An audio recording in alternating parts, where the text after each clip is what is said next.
one last time. I can feel that power in my hands. Beat of the drums rushing through my skin.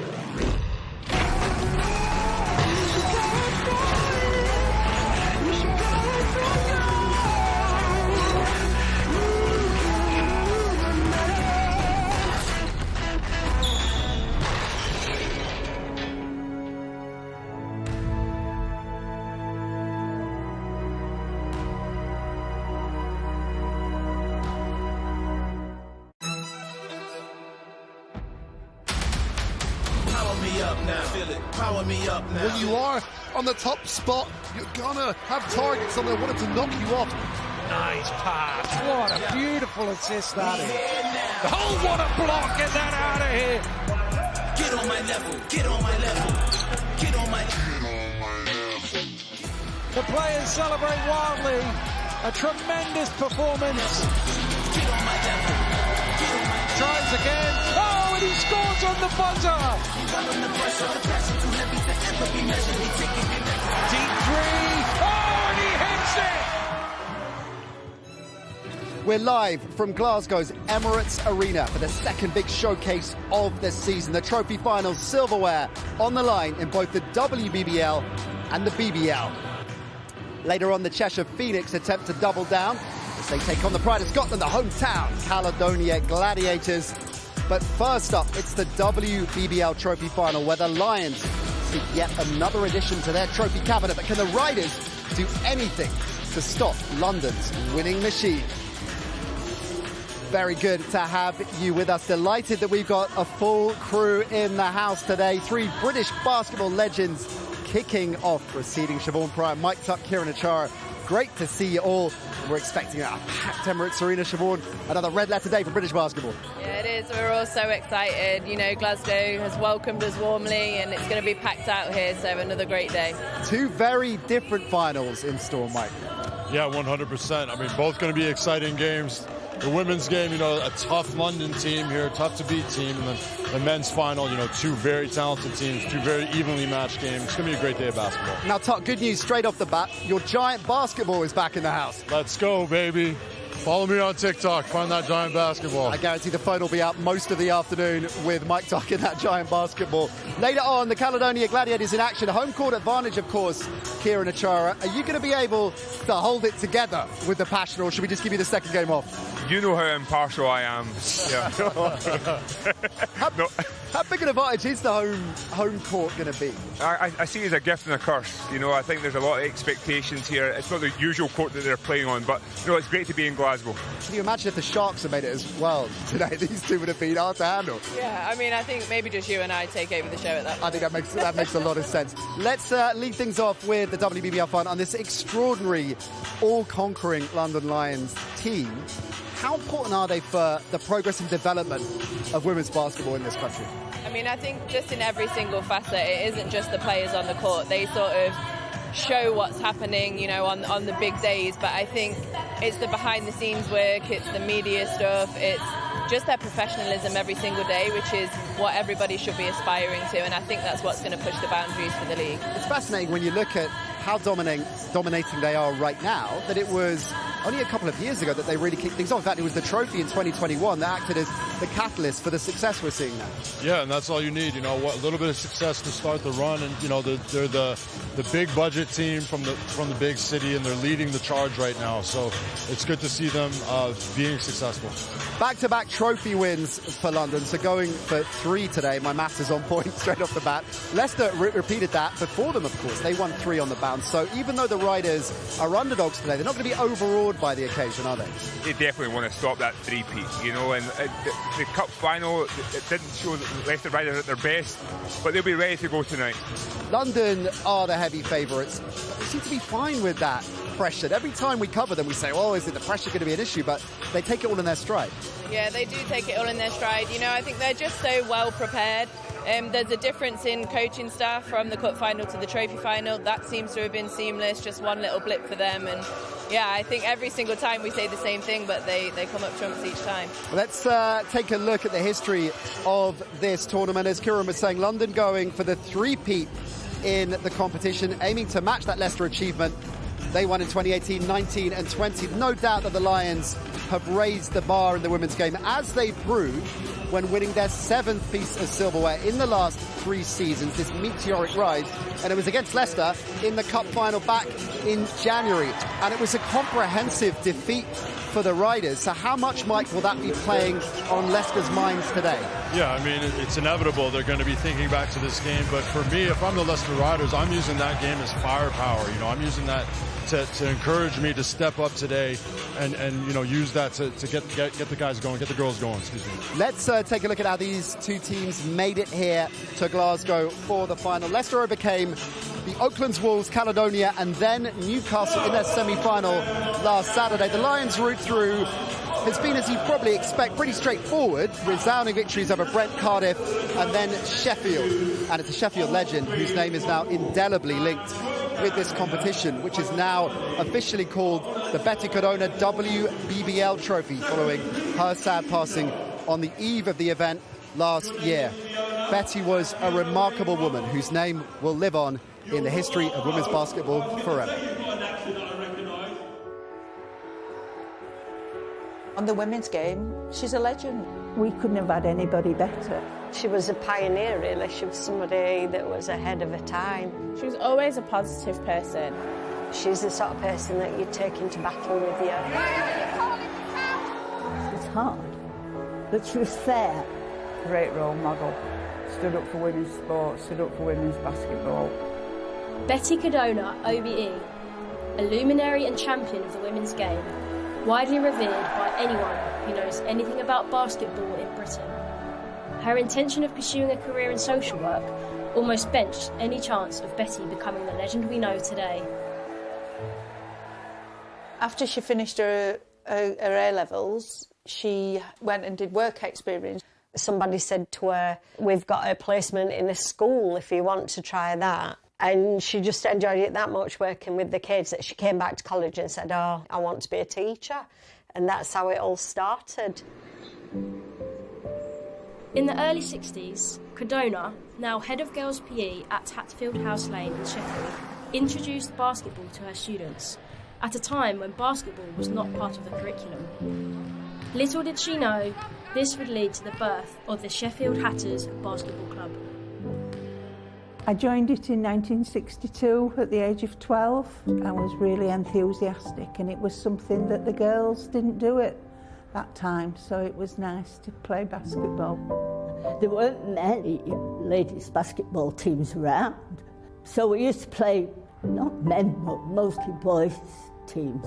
Betty taught us, you're as good as anyone else, and that's how you come across. If you think that in your mind, that's how you play. If you listen to anybody that's been coached by Betty, she was the best, really. If you lost to a better team, but you had given everything, Betty was happy with that, as long as you tried as hard as you could. She just used to let me run around and find a gap.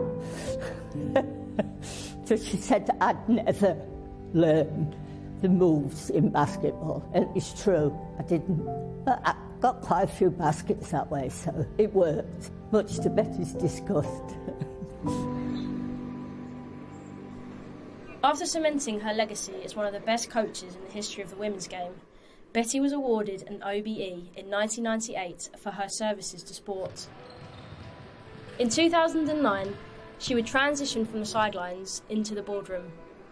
Betty would become the Director of Coaching, Chair of England Basketball, and the first woman elected onto the board of FIBA.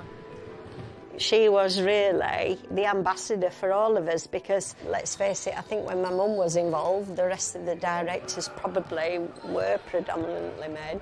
She fought for women's basketball everywhere she went. She always wanted the women to be on equal footing with the men, have the same facilities to play in the same arenas.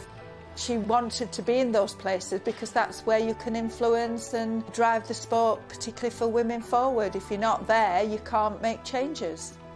People were amazed that at 83 she was still going. She never stopped, even until her last day. She was on a computer at 9 o'clock in the morning trying to get funding for the team. She would be sat there like this. Her two daughters have got an awful lot of Betty in them. They are carrying on in the same vein as she did. You know, you're supposed to be proud of your kids, but most of the time it was the other way around for me. You know, I was always sort of proud of Mum and what she'd achieved.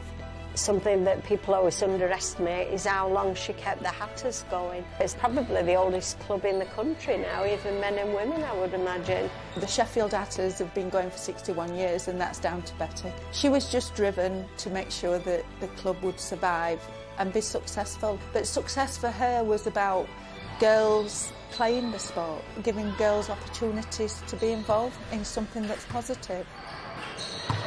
Seeing that effect my nan had, I want to be able to do that with the next generation. So I want them to come back to see me in 50 years. So I want to continue that kind of legacy.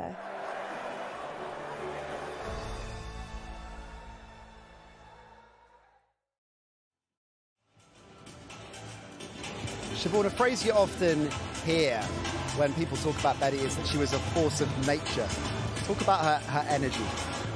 She was a force of nature. You know, she was never going to take no for an answer. She was a pioneer, so at that time she had to be. She had to be loud, she had to lead in that way, because she was the only voice out there, you know, for women's basketball, and she just pushed the boundaries, and she was relentless. I think that's the other thing as well. She just continued and continued to do things for the women's game and just paved the way for everybody else. And it's very fitting that her name is now indelibly linked to this trophy, and her legacy will live on, Mike. Yeah, you said it right there. The legacy that she's left behind, you know, not only in Sheffield and for women's basketball, but around the country and for basketball in general. You know, she's just a legendary figure, and it's so fitting that she has this trophy named after her. She's inspired generations, and she will continue to for generations to come. Next up, we're going to take a closer look at some of the key protagonists that we expect to shake the final and get their hands on the Betty Cardona WBBL Trophy Cup.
Welcome back to Glasgow. We're getting closer to tip-off in the WBBL Trophy Final as the Lions look to three-peat, taking on the Leicester Riders, who achieved that feat right before them. Of course, three-time winners before the Lions have taken control of this tournament, and it is a formidable London Lions team. The WBBL's best offense. They average almost 100 points a game. They're the number 1 D as well, giving up less than 57.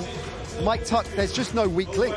No, what a difference that is, you know, in terms of scoring and defending there. So, you know, they're just a solid team. They're well put together, and they're deep, like the depth. You know, if that first lineup isn't up to par, that second lineup will be, or that third lineup. They're just so deep. So, tough team to beat. So many players then for the big occasion. Let's start with Holly Winterman. She was the Cup Final MVP, the MVP in last year's Trophy Final. When you break down how she's developed over the last few years, Siobhan, what are the key areas that she's really kicked on with? I think she's always the Holly that she was when she was a younger player. She's just more efficient, and I think her professionalism towards every single day is growing and growing, being at this organisation, being around older players. I mean, she's still just 22 years old, and you know, some of the performances, just the all-round performances that she's producing are phenomenal. You wouldn't back her against her landing another MVP today, right? I would not. She fills the stat sheet every game. Kiki Herbert-Harrington, a first-round WNBA draft pick. She ranks 3rd in the BBL for scoring, so we know that she's dangerous offensively, but it's her defense that's caught your eye, Siobhan. Yeah, she does. She really protects the paint, and in college, apparently, she had an alter ego called Mad Kiki, so every time she would block someone, out it would come, and, you know, her energy really leads them defensively. Leicester hoping maybe not to see Mad Kiki on court today.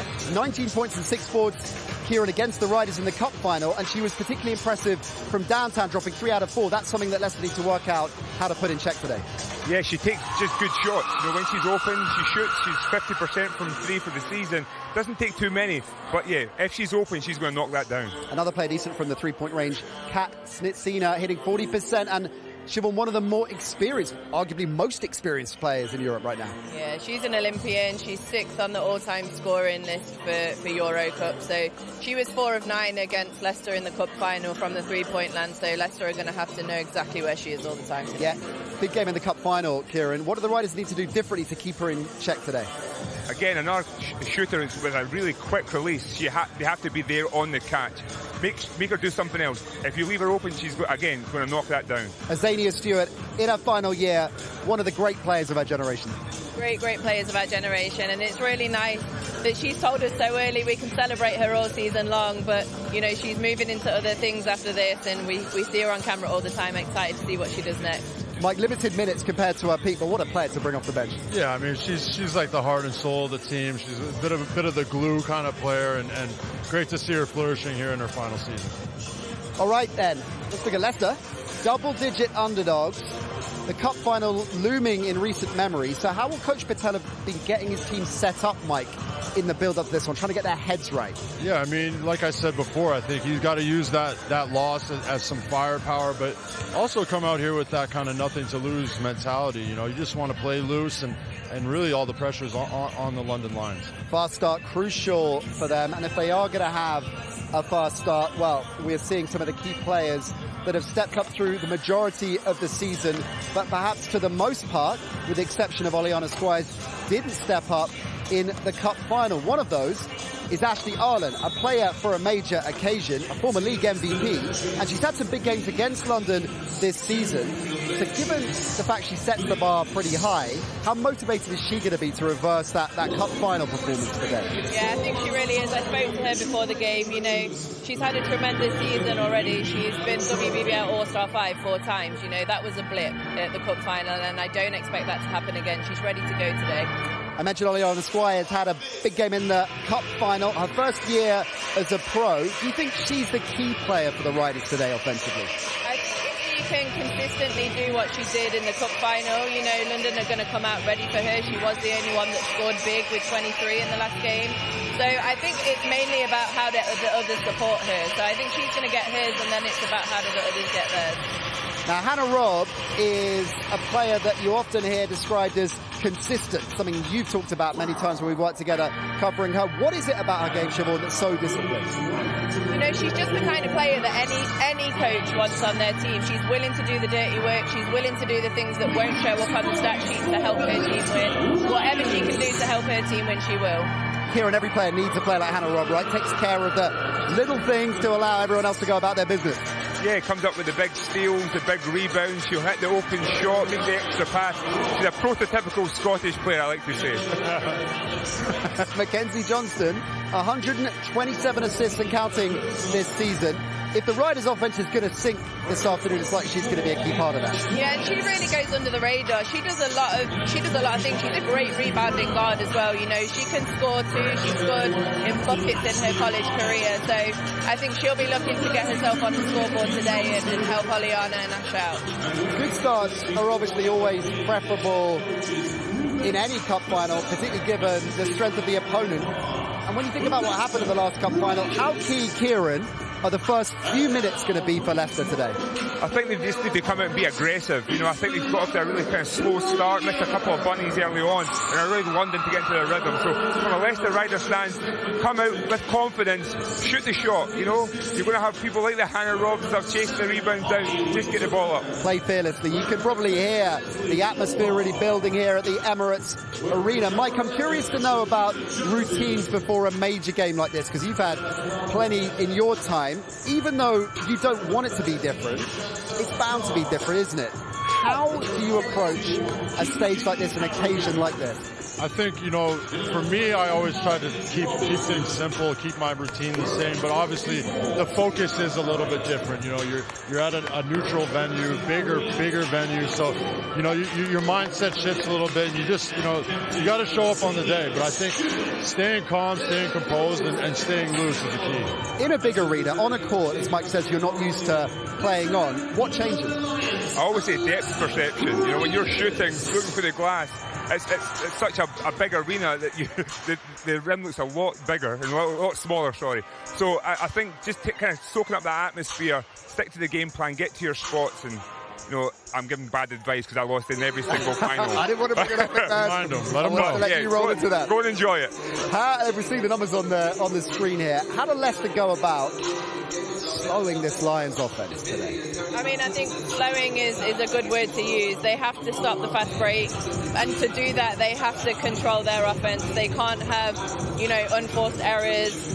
It's often forced when it comes to London Lions. They force you into a lot of turnovers, but they have to just take care of every single possession and give London as little as possible. It's going to be a key tactical battle this afternoon. Let's hear from both the coaches. We mentioned, of course, the London Lions. Big change in their coaching personnel this season. Mark Clark leaving and Stella Kaltsadou, who you're seeing right now on screen, stepping in midway through the season. Drew caught up with her and Krumesh Patel of the Riders a little bit earlier on. Coach, 2 months into the job, what's your thoughts on the British culture? I love to be here. It's, as you said, it's almost 2 months that I'm here. So I can say that now I feel like I have adjusted to the British culture, which I really like. I think the organization, it's really good. It's really exciting. Today we have like a big basketball celebration. So I'm really excited. I'm really happy. I enjoy every day. How difficult is it to implement your philosophy mid-season? I will not say that's hard, you know. Like, I think my players, they're really open, and they were really willing since the first moment to adjust on me, and of course me to adjust to them. And I feel like they're working really hard, and every day we make a step forward. And I think that in this period we have come so much further from the point that we were when we started. I'm really, really proud of them. And you guys are league leaders domestically. What are the long-term plans for the franchise? For the moment, like, we try to go step by step. Today we have a final. Our target is to win this trophy, and next we'll see the next game about, you know, like the championship. Of course, like the long-term target is to grow the organization, to succeed, to, you know, like help to develop British basketball, bring British players back, count on them, build British rosters which will fulfill with, you know, like some foreigners, and just try to be the best we can be and compete in European competitions. That's the target. Thanks for your time, Stella. Thank you, too. Kramesh, another final. How happy with you are the way the team is playing at the moment? Good. We had a little bit of rut going in around February, but since then we've adjusted some stuff, and it's nice to make yet another final. We set our goals early on, and luckily for us, we made another one. And up against the Lions again, what areas is your team more prepared in this time around? I think we just focused on us. You know, all the focus is always on London. Last time the focus was on London, how much money they have, what they do. This time we didn't take any care for that. We literally looked at ourselves. What can we do better? Can we make a better performance? And if we can, we'll be happy with that. And what would you say to anyone who thinks this result is inevitable? They don't know anything about sport. Anything can happen in any day. Do you know what I mean? Everyone expects them to happen. I feel like the coverage has been non-existent because everyone thinks they're going to win. So we're just going like it's like another game. So anyone that believes in that hasn't watched sport, anything can happen any day. And if you've been watching March Madness, that's another makes you a believer that anything can happen. So we're going with that mindset, but actually we're focused on ourselves. If we can focus on have a better performance, hopefully that will push us closer to them. And as we get closer to tip-off, what will be your final message to your team? Go enjoy it. You've got nothing to lose. You know what I mean? It's something to gain. You know, it's a great experience. It'll be sold out arena again. And can we push ourselves closer to the team that everyone expects to win? And if we can, great.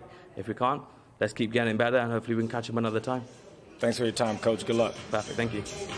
Well, as Coach Patel said, anything can happen on any given day. So if we're standing here in 2 hours' time talking up the Riders' upset, what needs to happen? I think a balanced scoring option. Everyone's got to show up offensively, minimal errors, and I think just stick to the game plan. It's really easy when things aren't going your way to forget what you're trying to do as a team and as an individual. So no matter what happens, they have to just stick to that. All right, then, we are getting very close to tip-off here at the Emirates, the first of today's doubleheader. Will it be the dominant force in the WBBL right now, the London Lions, or their closest rivals, the Leicester Riders?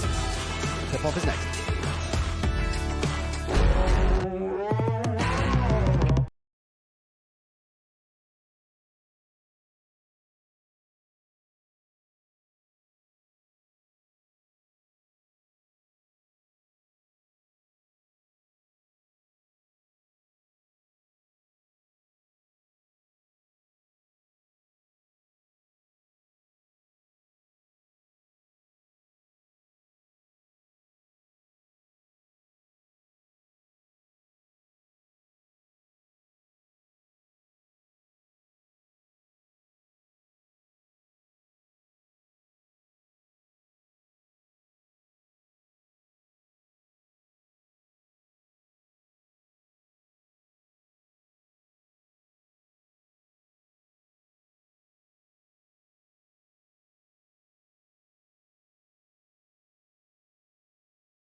What a block! Herbert Harrigan with a monster block. Holland driving hard for two.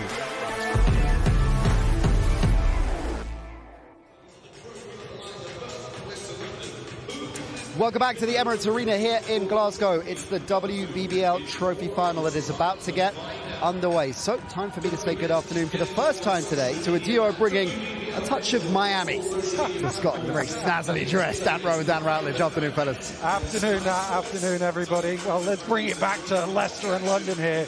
And London, heavy favourites. But, as Krimesh said in his interview, you never know.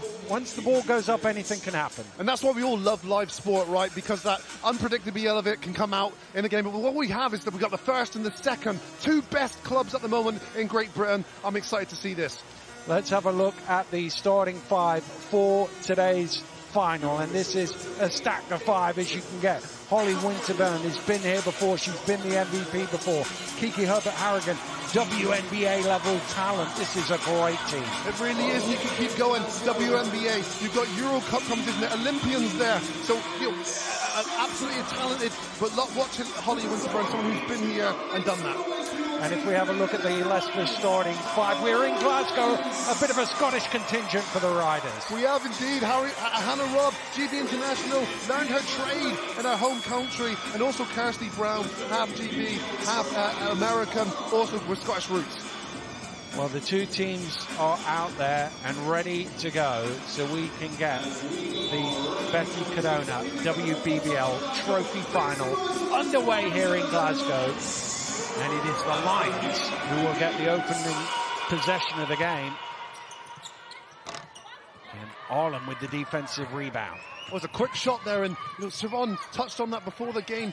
Everyone wants a strong start, but it's even more so important, and that cannot happen early for the Leicester Riders. Oh, Squires just absolutely passing it straight to Murray there for the easy layup. And Murray's excellent at that. She's always got her hands on the pass line. She's very active guard, always looking for the steal.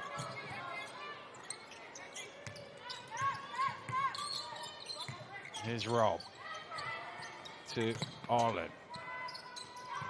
Shot clock getting low for Leicester. Rob into the key. That's short. Doesn't reset the clock, though. It needs to go up. Squires open for three. Strings it. That's great work from Kirsty Brown, who had an excellent semi-final fixture. She recycles the offense to a degree, gets it in the hands of the hottest player, Oleana Squires, who knocks it down. Well, that will, I'm sure, do Leicester the world of good here. That's an overcooked pass and out of bounds for a Leicester ball. Take you back to 2012, and your first final, your first two finals. I know they weren't great outcomes for you, but what was the difference in the mentality when you were playing that second one, having been through a big game before? I remember it well. The first one, your nerves are even on another level, and a part of you's happy to be there. And I lost in that first final, as you pointed out. And the second final, the focus was so much more, and I think you learned something from that loss. So, this is something now the Leicester Riders could learn from that defeat. And a perfect start for them. 2 threes and an early good look for Arlen. She didn't get too many easy looks in the cup final. No, and when you already compare the way they've approached this game to the BBL Cup final in January, there seems to be a lot more assertiveness with them. You see how Ashley Arlen there, there's nothing else on her mind there but to score the basketball. Here's Stewart with the head fake. Nice pass down, and underneath is Murray for 2. That's great work, and we've seen some activity from Murray early. Moving up the basketball, perfectly timed cut on the baseline, a nice finish. Here's Rob. Again, trying to get it inside to Brown. 5 on the shot clock. Squires from behind the arc. That one is short and out of bounds. We've been joined in commentary by Siobhan Price. Siobhan, great to have you with us. Good start for the Leicester Riders here, given everything that they experienced a couple of months ago. Yeah, a lot better start. They just look loose, right? They look like they're going out there, they're going to play their game and see what happens. So it's nice to see long-range shots going down early. Well, they had a mismatch inside London, but they couldn't get it to Herbert-Harrigan. And Leicester come away with it. Clearly stepping off Azania Stewart there. Maybe that's a game plan for them, to let her have it out that far from the basket. Here's Arlen with the handoff to Rob. Penetrates into the lane and kicked out to the corner, but foul called first. I like Hannah Robb doing that as well. She's so good at exploiting those gaps. You want her to attack. She's that good as well. She can get herself a layup, but also create for her teammates when the defense collapses in, and she didn't do enough of that in January. Well, she didn't get too many open spaces, to be fair, in the cup final. Here's Winterburn. He's suffered the highs and lows in this competition for Leicester, and trying to experience the highs against them again. Nice pass. Brown just can't finish close in. It's an excellent look, though, and that's what you want. Mackenzie Johnson there to control the offense, particularly in a transition. That one's off the mark. Coach Patel telling his team to go quick. There's a pull-up there from Squires, which has to go in, really. There's no offensive rebound opportunity at all. It's hard, isn't it? Because you want them to play free, but that's the balance. You have to play free and make the right choices. Oh, another sloppy one from London. Miscommunication there from London on a number of occasions now. It's like they're not in their sets yet, and even the receiver's not even expecting the ball. Very, very careless turnover there. Here's Arlen. Roberts cutting back door. She went the other way, Ashley Arlen. Here's Murphy pushing hard. Trying to avoid Arlen, but can't make the basket. She was very conscious of the shot blocking prowess of Arlen behind her there. And ended up putting her off the shot. You'll see this a lot today as well. Kirsty Brown, she is an excellent distributor of the basketball. Very, not a very common thing. You'll see the center. The center's usually in the block, on the low block, but Kirsty Brown, excellent pass for the basketball. Robert Harrigan steps back for three and hits the bottom of the net. She doesn't take a lot of them, but she will make them. She takes about 3 of them a game, and she makes 1.9. And that's the problem with her, because of her length as well. She doesn't have to create too difficulty to get her shot off because she's long and tall. She can easily shoot that over the defender, and you saw there that previous offense with ease. She's able to ratchet up 3 points on the board. 3 points they needed as well. I didn't think we'd really be saying this, but they needed that to settle down, London. Here's Arlen. 5 on the shot clock. Needs a bit of help. Brown a long way from home, having to heave it up on the shot clock buzzer in off the glass. And she had a great game in the semi-final, Kirsty Brown as well, and just a little breakthrough in the GB window, in the last international window, so it's nice to see her playing well, and Leicester are going to need that today. Well, she's a player that's grown in confidence as well, and as you say, she's a factor that perhaps wasn't a big of a factor in January, just a few months ago, but she has put in some incredible performances since then. And as you say, that semi-final, she was the MVP. Bit of a late whistle, but it's the right call on Arlen, her first foul. Was the right call by my favourite referee, Kate. So we'll have no comments about Kate today. She's the best. You know me. I'm team referee. I think I'm talking to myself. Yeah, it's you.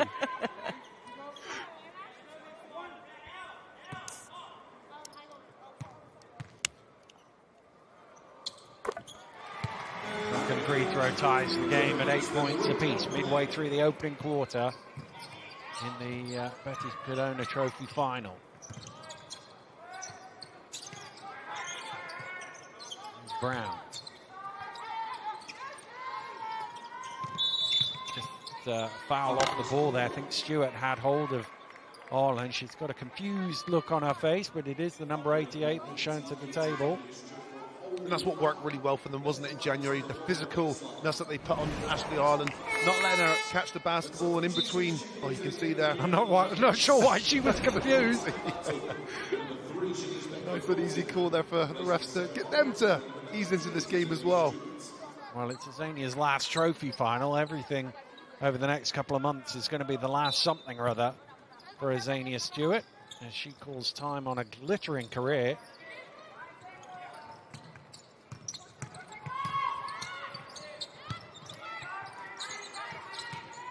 Johnson into the key. No way past Herbert Harrigan. 4 on the shot clock. Squires gets it up. Herbert Harrigan with the rebound. Little deflection on that pass from Brown.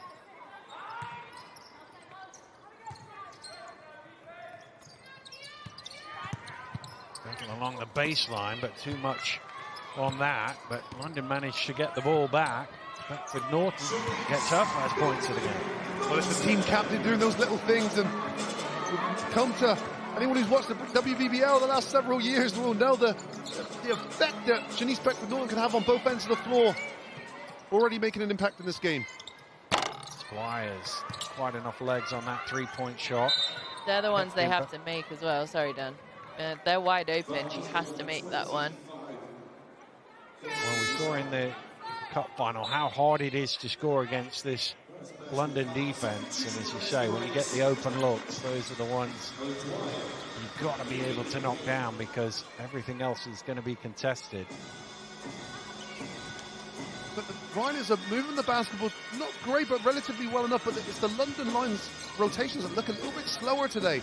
They're not quite as reactive to the passes and getting out to them. And, oh, great defensive effort there from Hannah Robb, who makes the turnover. You can see the reaction there from her. Well, that was the response of hitting a big shot, wasn't it? She forced the turnover. It's a great effort. I think that's what she knows who she is as a player, and not only does she know, but she values that. So when she does that well, she's going to get excited. She knows how important it is for her team. This is a dream scenario for her as well. A final in where you're from, you couldn't write it as a child, as a kid. So, you know, look for her to have an impact. Trying to have an impact here from the three-point line, but that one's off the mark.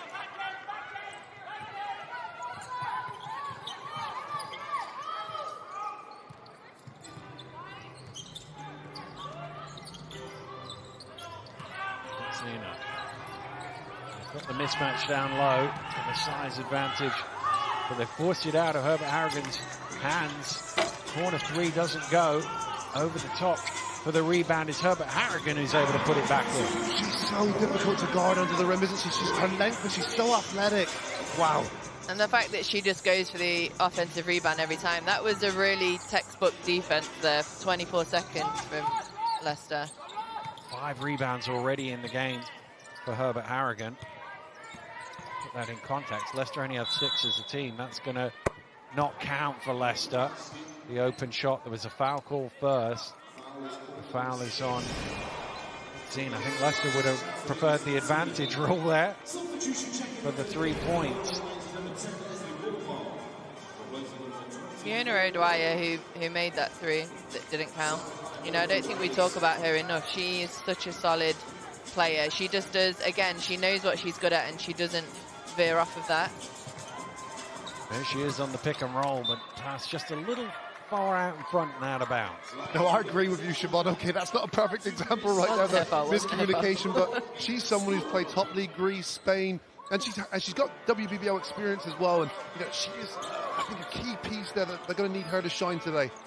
Well, they've lost Beckford-Norton, and she makes them pay. Strings of 3. It's really great to see Shanice, you know, shining on this stage for her home city. Right, putting it on the floor this time, getting all the way to the rim and taking the foul, and she will shoot 2. It's a strong take there, and it's mental toughness. You know, the play before, she's involved in a turnover. That second play, she had one thing on her mind, and that was to get to the rim, and you can see foul there, and another foul. Strong take there from Fiona O'Dwyer. That it was the call on, so she will go to the bench on 2 fouls. I think the difference, you know, that we're seeing with Leicester is that they're just playing at their own pace today. It wasn't the same in the cup final in Birmingham, and I think they're sticking to what their game plan is. Clearly, they're not getting rattled, even if things don't go the right way, and they're just chipping away. So, a lot better from them. Both free throws are all string. It's a 5-point London lead with 90 seconds or so to go here in the opening quarter. Nice pass cross court to Herbert Harrigan, who's fouled by Fee, and will shoot 2. It's a really good pass there. It's a dangerous one, but it's a good one. And the teammates know that the height and the athleticism of Kiki Herbert Harrigan will get the ball if you throw it anywhere in the area. And the defender there as well, Emma Fee, she's 6'1", so there was not like she's undersized in there defending Harrigan. And it just puts so much pressure on your help side defense as well. She really had no business being that close to Kiki, that far away from the ball, but you just can't be that far from her at any point because she can elevate and catch anything, like you said. Well, second one saw a lot of the rim, but came out.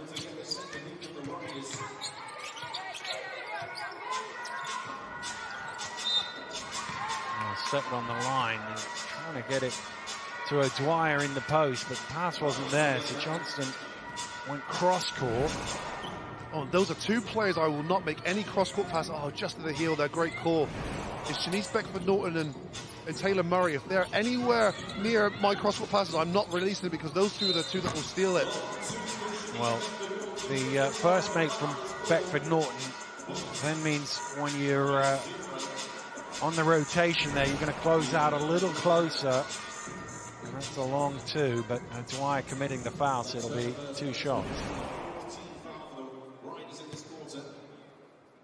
Sometimes that's going to happen, but you'd rather your players react than not react. And as you say, Dan, you know, before there was miscommunication and they didn't locate Shanice Beckford-Norton. And in effect, this foul could be a good one as she's already missed her first free throw. Second one is good. Beckford-Norton with 6 points in 3 minutes off the bench. And as team captain as well, you want to lead by example. She's come off the bench, another steal there. And she'll go right down the lane. Misses the layup though. All batted up in the air. Leicester able to come down with it through O'Dwyer.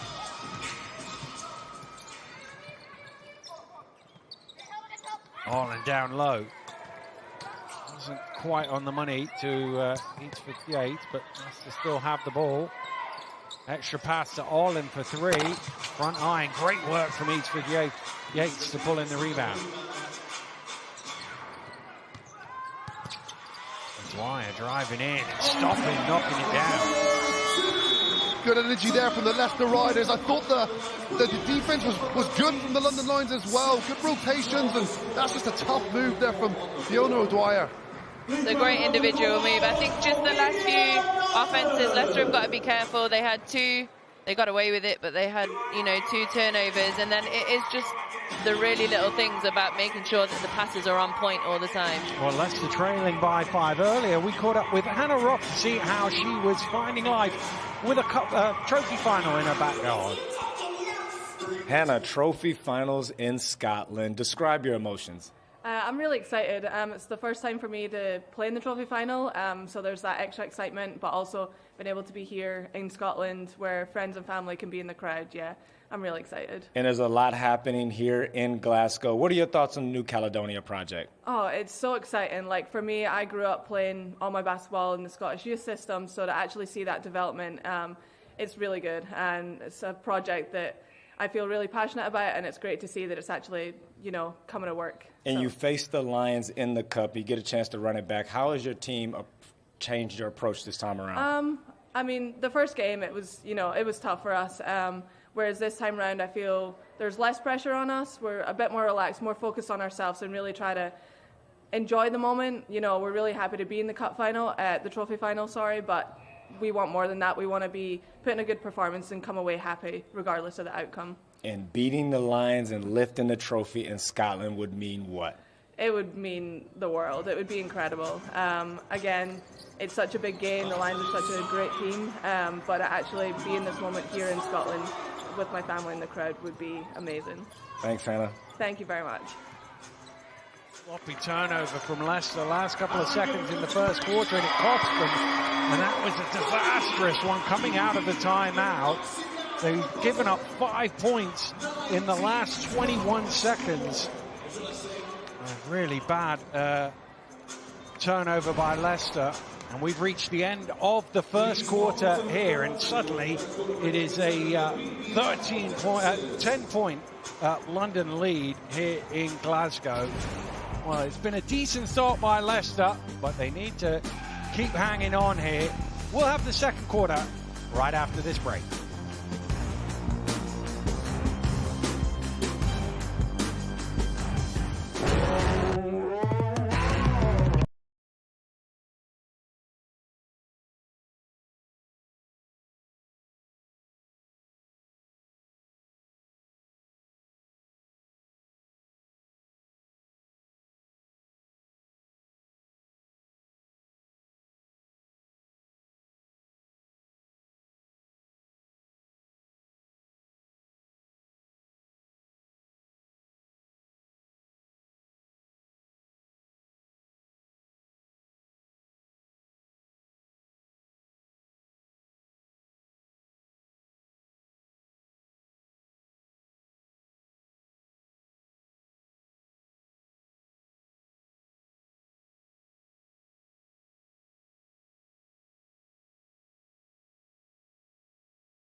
Welcome back to Glasgow, where the fans will have enjoyed that first quarter.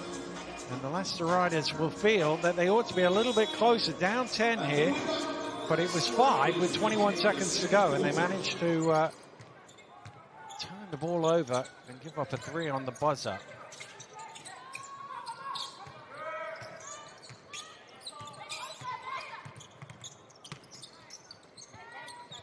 Here's Ireland inside.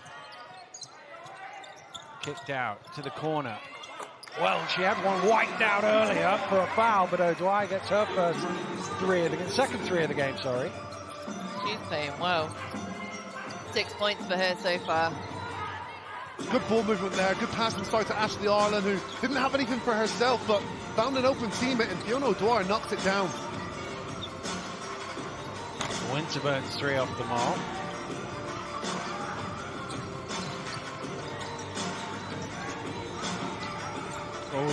Holland wasn't looking. Eastwood Yates able to recover. They mistakenly reset the shot clock. So the referee has spotted that. London never gained possession of the ball.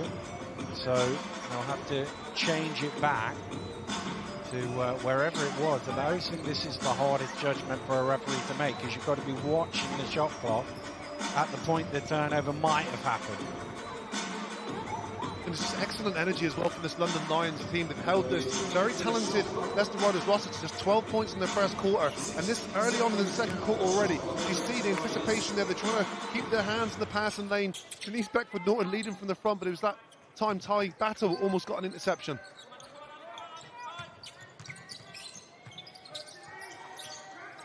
Getting off to Rob. Here's Orland for 3. Short. O'Dwyer with the rebound. It needs to go up. Well, they turned it over anyway. Beckford-Norton driving hard to the hole, and the foul is called. And Shanice Beckford-Norton will shoot too. She's been a problem, hasn't she, Shanice Beckford-Norton? That'll be her 5th steal, I believe. 9 points, 4 steals, excuse me, and ever since she's came into this game, she has been that problem for the Leicester Riders. Yeah, we've seen it in final after final after final. Shanice is just a spark. You know, anytime her team needs a little bit of energy, a little bit of something, she's the one that gives it to them. That's why she's the team captain. Wow, GB International and Commonwealth Games silver medalist. She's certainly that lead by example, high energy player. Incredible athlete.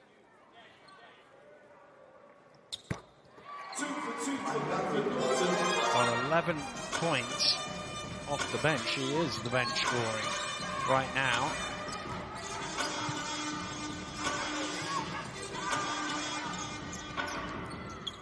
Here's Brown.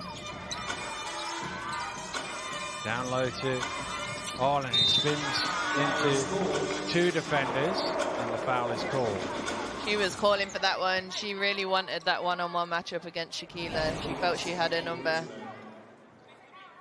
Draws the help and gets the foul. Oh, it's just a knack as well, of course. Ashley Ireland, a former WBBL MVP herself. You know, phenomenal numbers that she's racked up over the years, playing with yourself at Nottingham Wildcats, and she's been that MVP performer for this Leicester Riders so far this year as well. And that's that, you know, you call for the basketball and already before you even caught the ball, you know you're going to do something with it, and on that occasion she gets the defense to foul her. And she, you know, she's such a good teammate too, but it's so nice to have someone in your team that you just know is consistently going to score and rebound for you. It just takes off so much pressure. Well, she was an MVP of the Cup final in 2018 as well, so a big game player, and there she is grabbing the rebound, and the blocking foul called against Beckford-Norton. Yeah, Oleana Squires wasn't given any room there to move, so blocking foul there. Oh, goodness, heavy collision though, wasn't it? Wow. He's always looking to make something happen, no matter what time of the game.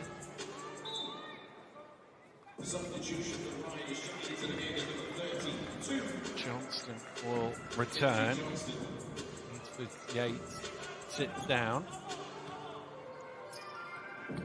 They've done a great job, by the way, of guarding Eastford Yates. She's a phenomenal sharpshooter from the perimeter, and Beckford Norton's has had that assignment, and Jessica Eastford Yates hasn't got an open look yet. Johnson under pressure, gets it back out to Rob. Rob driving hard, kicks out. Harlan. Rob with the head fake, it needs to go up. Squires on the shot clock buzzer, front iron, but Brown with the rebound.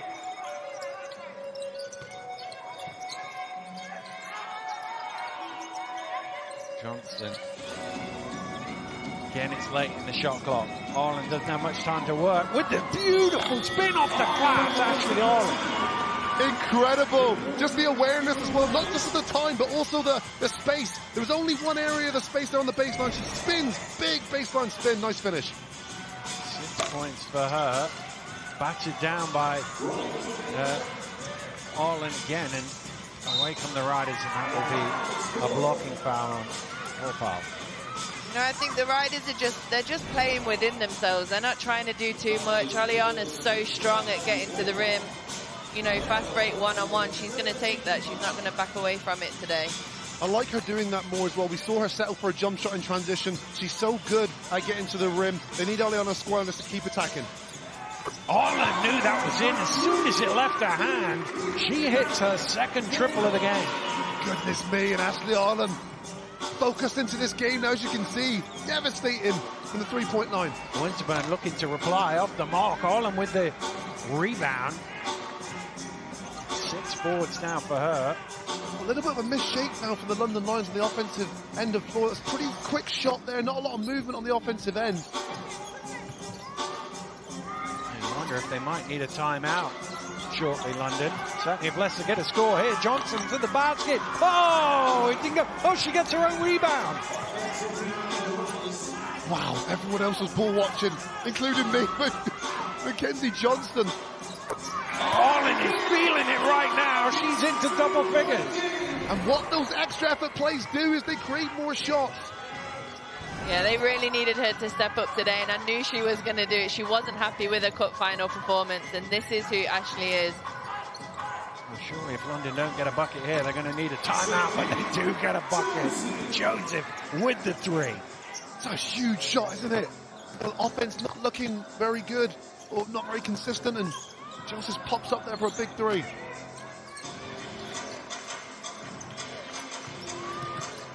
Squires driving in. That's going to be a foul against Winterburn, and that's going to be her second personal foul. Attacking again, doing such a good job.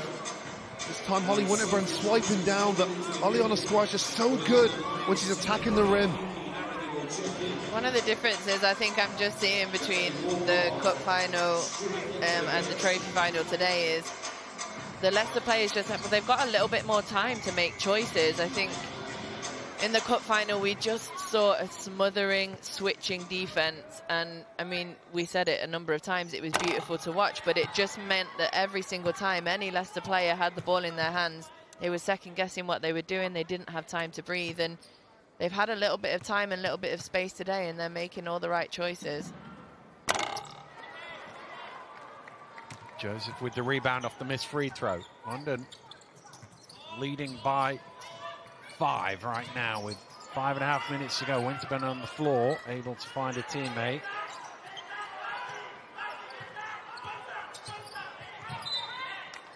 Well, it's a foul that's applauded by Coach Patel.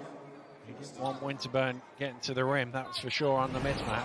No, a sensible foul there from Kirsty Brown, and you could hear the instructions of Coach Krimis Patel to foul. Really difficult mismatch for anyone there on an island against Holly Winterburn. Here's Winterburn in the corner for 3, and London, just as Leicester were closing the gap, have hit 2 quick threes. Coach Patel was trying to call a timeout there, and I don't think he got it in time. So the game continues. Nice pass. Rob inside, off the feed from Brown. Yeah, she's always moving off the ball, Hannah Robb, like we said, doing the little things, and she found herself wide open on that one.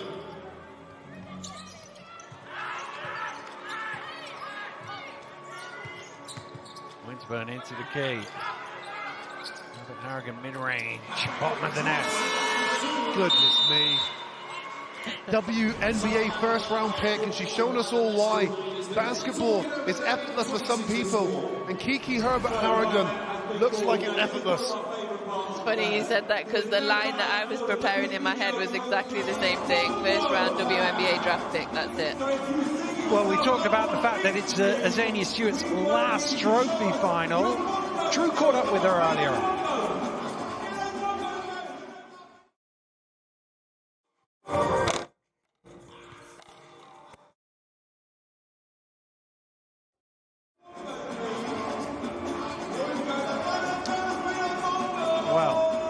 We'll try and bring you that back, but obviously it's a long farewell tour for Azania Stewart. But what an incredible career! Obviously, an Olympian with Great Britain in 2012. Done incredible things for the national team over the years.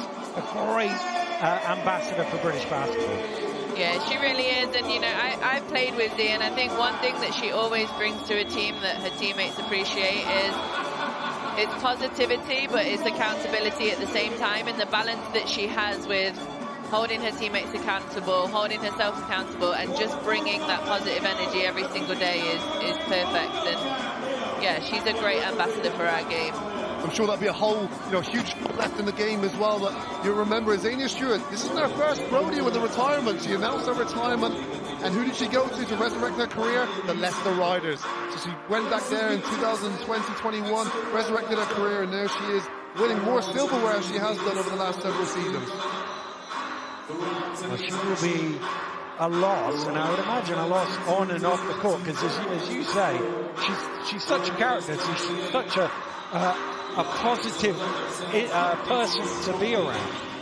Yeah, she is, she's positive and she's professional. She comes to work every single day. She can't be holding people accountable if she's not doing the work herself. So I think just leading by example, like you say, and that energy off the court will definitely be missed. They'll have to find someone to replace it. Leicester back with possession, trailing by 8 here. Johnson. A lot of room here and time for Rob to line up the three. Another offensive rebound for the Riders. And Johnson trying to turn it into points. 6 offensive rebounds for the Riders. Bear in mind, London only have 7 defensive boards. That's half of the misses. Leicester have got a second opportunity at it. No, they're winning the battle of the boards, and that's not something you often say against this long, tall, strong London Lions team. And it's just that energy and that no fear, that no fear mentality that Leicester Riders has taken into this game so far. Yeah, and I think those are the things you have to do, right? You have to control the things you can control. You can control going for the offensive rebounds every single time, even if you don't get them. It's a percentages game, so you're going to get them eventually. Well, these are the 2 best teams in the WBBL in terms of limiting the second chance opportunities for their opponents. London average 8.6 offensive rebounds against per game, but they've given up 6 here already. Space for Winterburn, back irons the shot. Orland pulls in yet another rebound, 7 of them for her.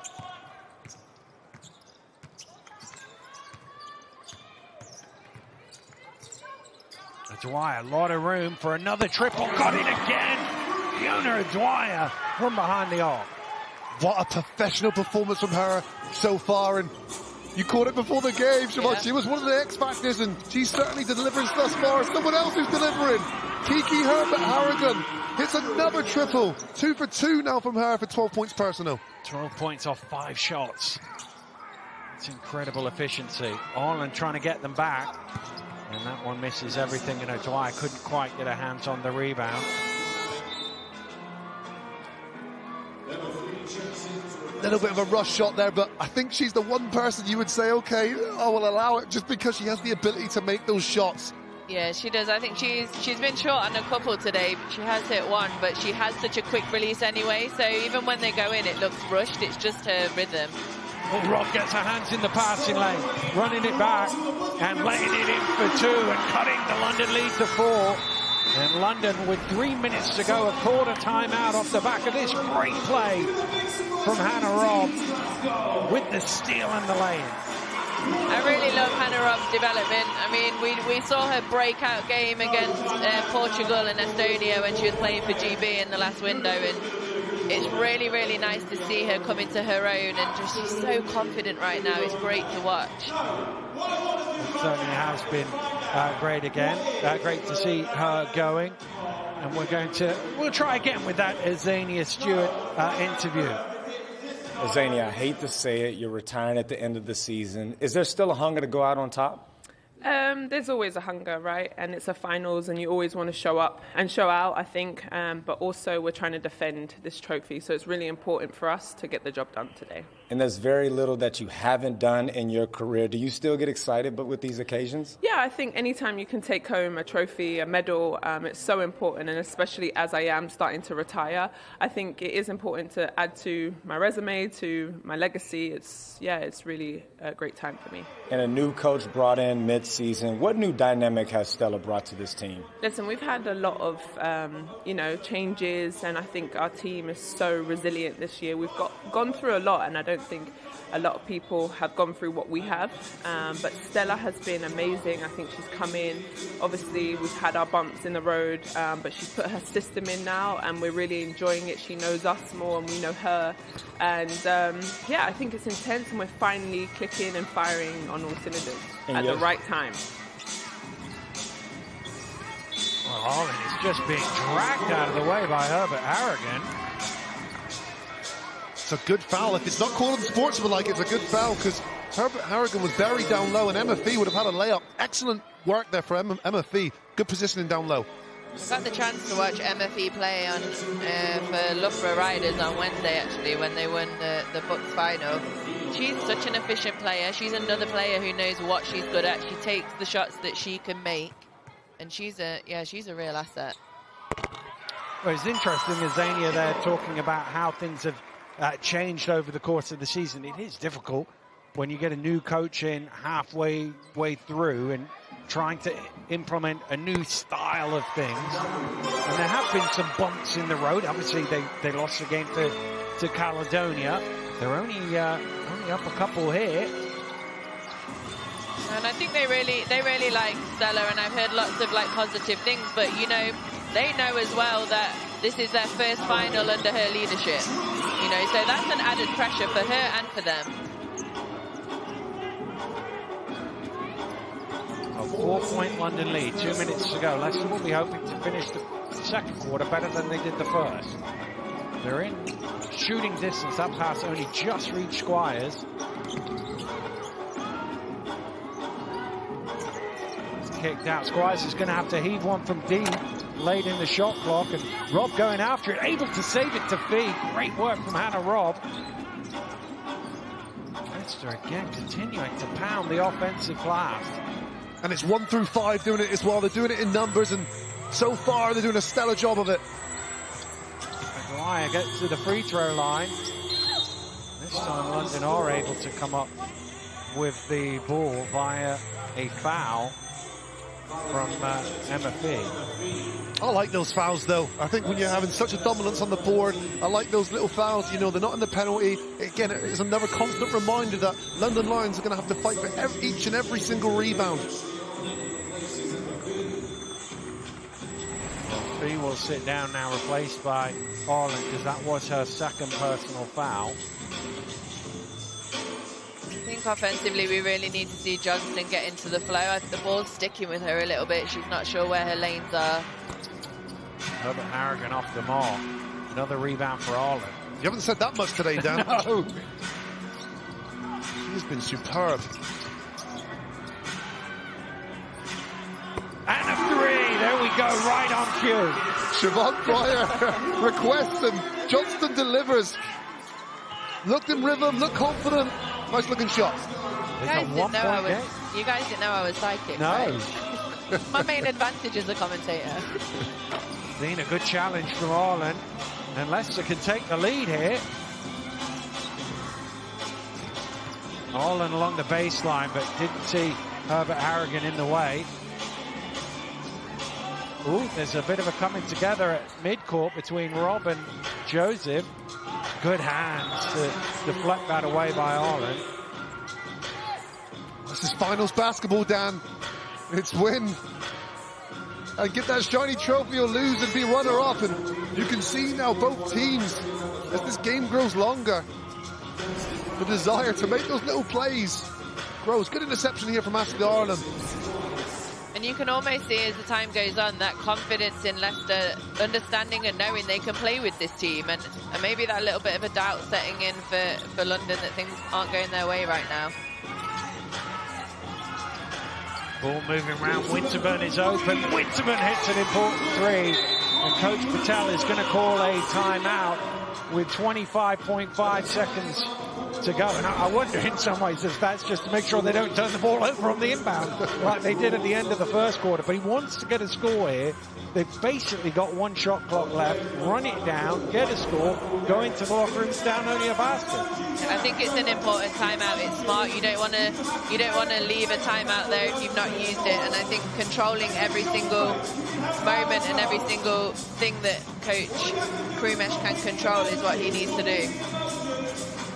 It's a good response again from London Lions. It's not the first time we've seen a big shot after a little bit of a barren period from the offensive end, and this time it's Holly Winterburn who steps up and knocks down a big three. You can start to see the resilience there in this London Lions team, and I think that's the worry for the Leicester Riders, the number of second chance opportunities they've got and how well Leicester Riders have played. All it takes is a period of 30 seconds for this really powerful London Lions team to knock a game on its head. So always got to be conscious there of that firepower of London Lions. And that's the pressure they put you under, right? You know you can't make any mistakes, but you're trying to play freely as well. It's difficult. Well, let's put this in context. They went into the halftime locker room in Birmingham down 22. If they score here, they'll be down 2. That is a massive, massive improvement as far as Leicester are concerned. Oh yeah, definitely. They've got to be really happy with their performance so far, and not even just because of the scoreboard, but just because they're playing the way that they want to play.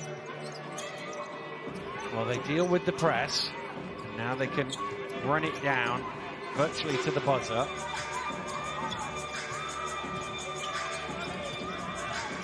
Johnston is poked away. Orland has it. It's going to have to be a heave here. Didn't quite get it off in time. It's a shot clock violation. And there will be 0.6 of a second for London. Maybe a catch and heave. Looks like Beckford Norton wants a three-quarter court shot here. And throws it. And oh my goodness, I thought that was in. That was so close for Beckford Norton. Oh my goodness. The smiles on the faces of African people in this arena. That's how good of a half Beckford Norton has had this half as well. 11 points for her, 4 steals. And if that went in, that shot deserves to go in because she has had an MVP caliber first half of basketball in this WBBL Trophy Final. Well, we're at the half here in Glasgow, and this one's still very much in the balance. The Leicester Riders with a good opening 20 minutes, but it is still the London Lions who lead by 4 at the interval. We'll have a look at the numbers, and the key one, the one that leaps off the page, 23 rebounds for Leicester. That is driven by the fact they have 7 offensive rebounds versus 7 defensive rebounds. Half of their misses, they got another go at. Incredible energy from this Leicester Riders team and mentality. It's been excellent from the tip-off. Now, that's not take away from the London Lions as well. They've got the Leicester Riders to commit 11 turnovers, and also they're shooting the ball at a healthy, success rate there. 7 for 17 from the three-point line. That's why London Lions are leading by 4. Leicester have got 9 second chance points off those 7 offensive rebounds. So it wasn't just they were recycling the ball, they were turning it into points as well. But we saw at times London, when they got the looks, they can knock down a 3 in the blink of an eye and can pull this one away against you. Yeah, they can, and I think that's the thing that, you have to play with as a team and as a player when you're playing against London. You know that you have to focus all the time. Every single possession matters, and if you don't, they are going to hurt you for it. So, Leicester are going to go into half-time pleased, but they know that they have to produce another solid 20 minutes. Well, it's been an enjoyable first half here in Glasgow. The London Lions with a 40-36 lead. Let's get some reaction. Shanice Beckford-Norton with 11 points in the first half is with us. Shanice, incredible start. You were the spark off the bench, 11 points, 4 steals. What was you thinking coming into this game? Like as a team, we talked about how big of a game this is. Yeah, we played in other finals, but like we had a streak and that got knocked, and now everyone thinks that they can beat us, and Leicester included. They're a talented team, and I know they came in here thinking they can beat us, so like we kind of had to be switched on, and that's the mindset that I had. Yeah, an unusual slow start from you guys, and the zone seems to be causing you guys some issues. How do you plan to combat that in the second half? I think we just need to keep moving. When the zone got put in, we got a bit stagnant, and it slowed us down quite a bit, and of course that's what they wanted because we're a running team. So I think on the defensive end, we need to make sure we box and rebound so we can get those fast breaks that we need to get us going, and share the ball, move the ball, and keep those cuts going so we can get easy looks. Yeah, you mentioned it. Leicester putting up a much better fight than the Cup finals. What will Coach Stella's message be at halftime? What are you doing? I can't lie. Yeah, because like we had a talk and everyone was very confident before the game, and I had a chat with Stella as well, and she had full confidence in us, and so did I. And I think it's just that slow start. We need to come back from it this second half and kind of just take the first punch now, so they lay down. Well, good luck in the second half. Thanks for your time, Shanice. No problem. Thank you. Well, ominous words as far as the Riders are concerned, because the Lions, despite the 4-point lead, not going to be happy with that first half performance. We'll break down exactly what Leicester did right in the upper second half next.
Well, we've got a ball game on our hands. Both teams trading blows early on, and the Riders maintained it throughout the first half. Just when London looked like they were getting away from them, up stepped Ashley Arlen and co to make this a 4-point ball game in Glasgow. Mike, so much for blowout. Solid half from the Riders. Yeah, I think they started the game really, really well. They looked like the team that came ready. They were ready to play well.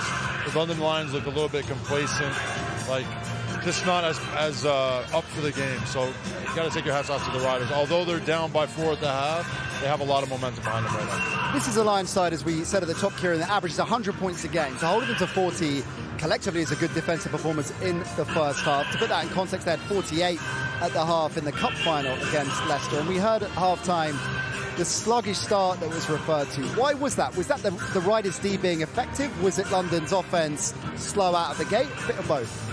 Definitely a bit of both. I think they did a really good job, the Riders, of really kind of pressing the wings, giving nothing easy. And at the same time, Ashley Ireland did a great job of securing the big rebounds, limiting London Lions to one shot.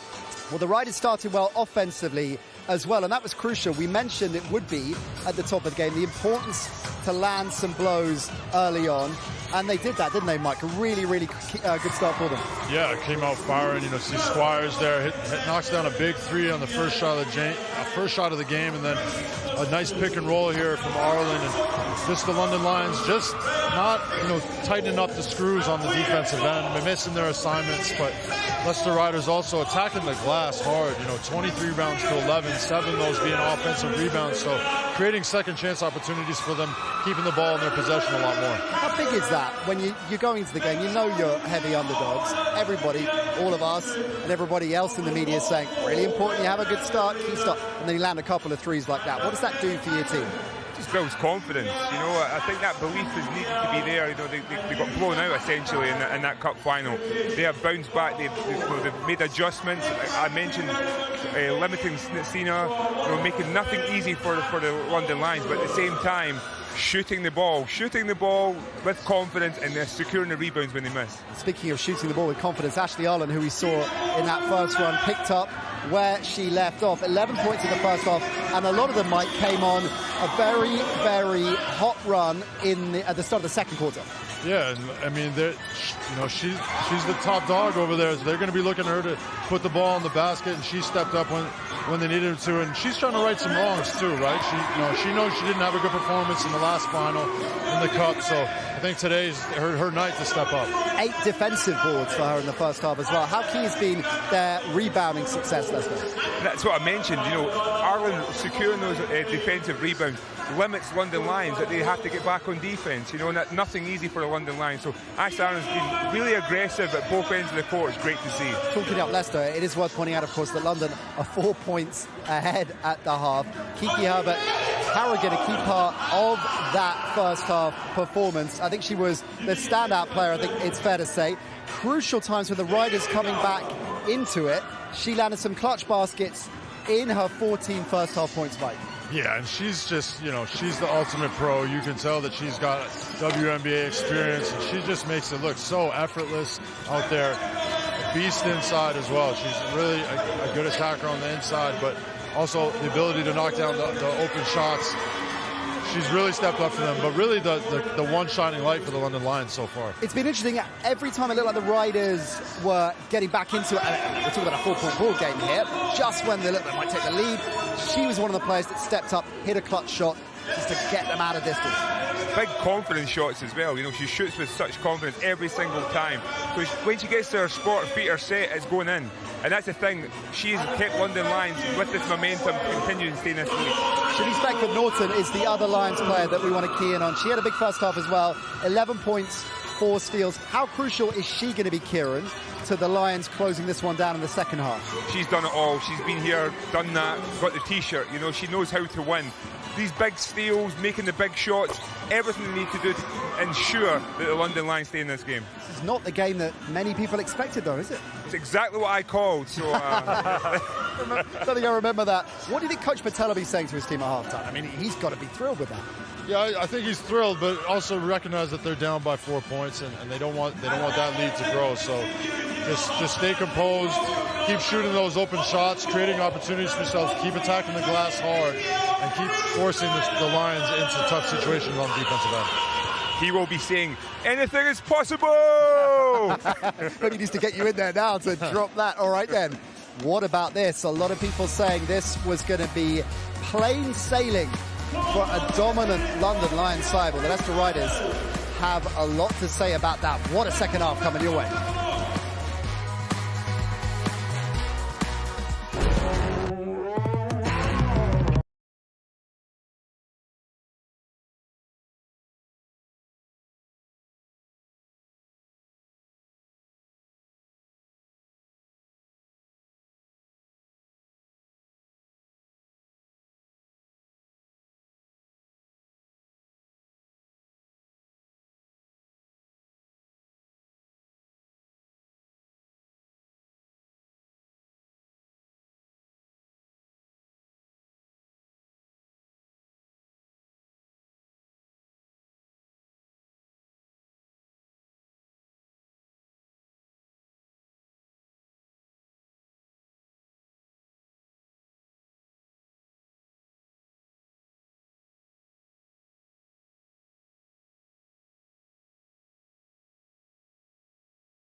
The WBBL is the first of our double-header this afternoon. Right after this, the men's BBL Trophy Final is going to get underway, and we're seeing the Cheshire Phoenix fans always come out in full force, even though it is home court advantage for Caledonia. You can guarantee those Knicks fans will be making a lot of noise as they look to hold down the trophy for back-to-back years. That's exactly what the London Lions are trying to do in the WBBL, but they have got a fight on their hands. The second half is about to get underway.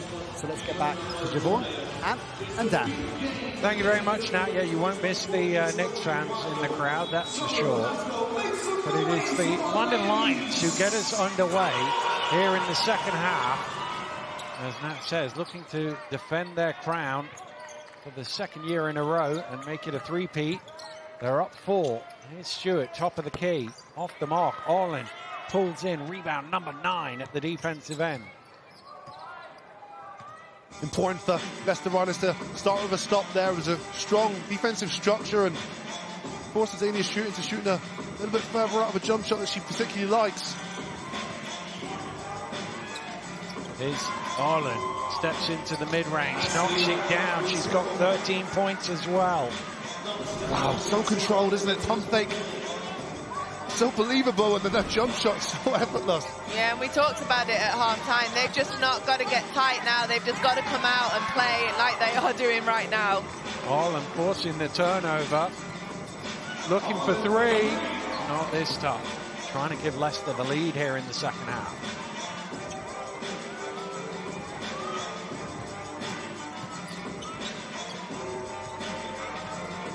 Murray.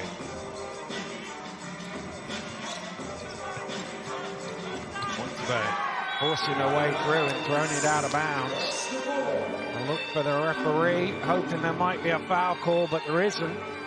It's just good defense, Dan, good positioning. Holly Winterburn is arguably the best player in the league at doing that, getting into the gaps, attacking the rim at her size and length, but it's just Oleana Squires going over there, making sure she's set, making things difficult. Turnover created there for the London Lions. Rob knocks down the three, and Leicester are in front. It's a great start from Leicester. They've come out, they're calm, they're collected, they're playing their game plan.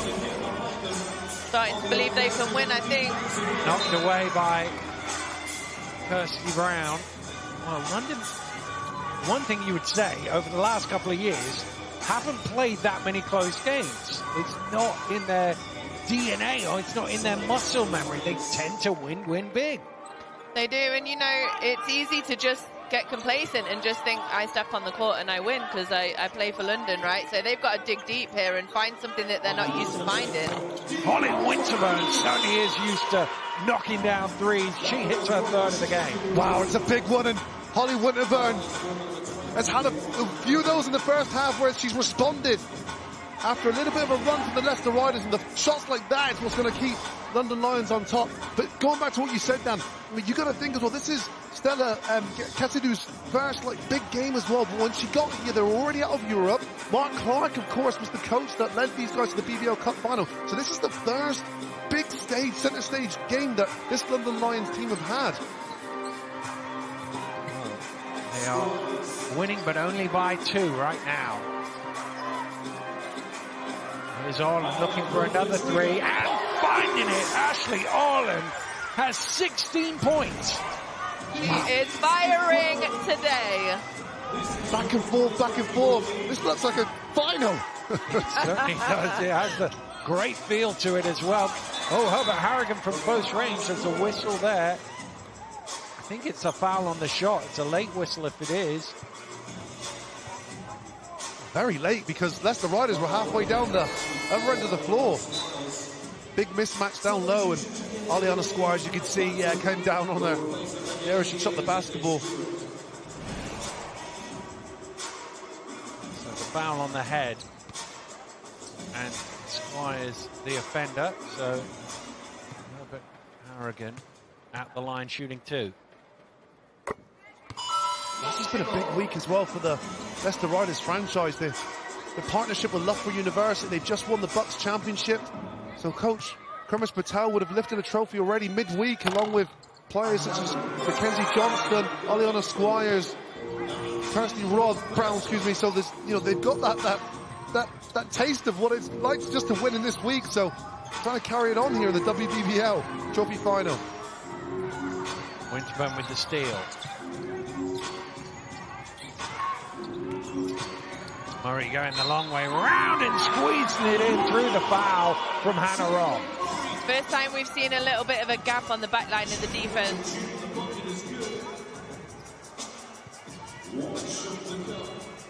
Taylor Murray. Wow, taking it right at the defender. What a tough finish. Looked like a bit of a deflection on there as well.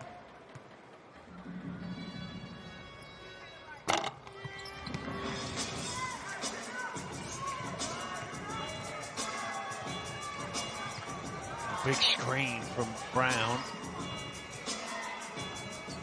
Johnston calling for the horn set. Round the screen from Brown. Orland flashes high. Inside to Brown. Not much time to work with. Rob has to shoot here. Gets it away.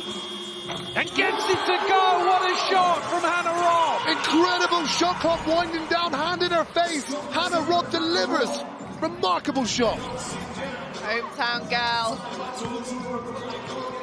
Orland trying to come up with the rebound, but Battle winning that battle.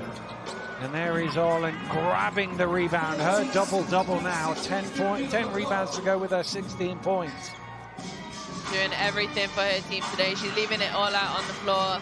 We talked about it earlier in the locker room. She was going to do that today. There she is, close to the basket, but what a block from behind from Battle to throw that away. I like that. Good pass down low, and Ashley Orland this time doing her work early. She's got good inside position there, but high battle, athletic enough to be able to recover there.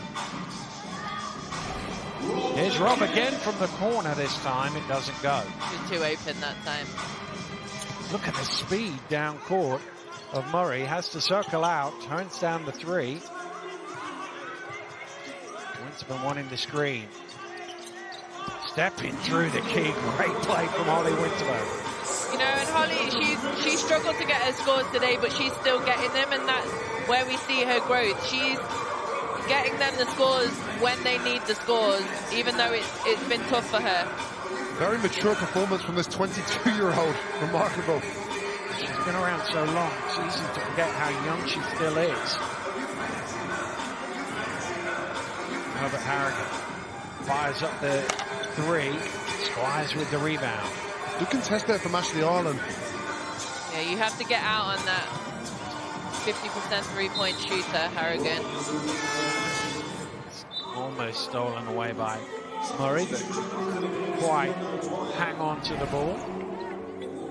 I really like Murray. I think she's brilliant. Both ends of the floor. She's so quick. Just the injection of energy she brings. Such an asset to this London Lions roster. She's like their Hannah Robb. She does all the little things. Well, that came off Rob. Leicester got kind of stuck there with no pass on and ended up turning the ball over.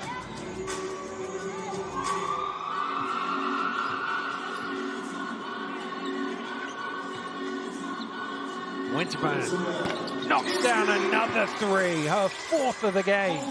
Yeah, she's finding her stride now. Not sure going under the screen is going to work.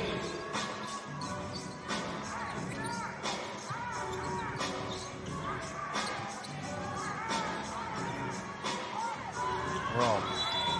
Offensive foul off the ball. Dwyer called for it.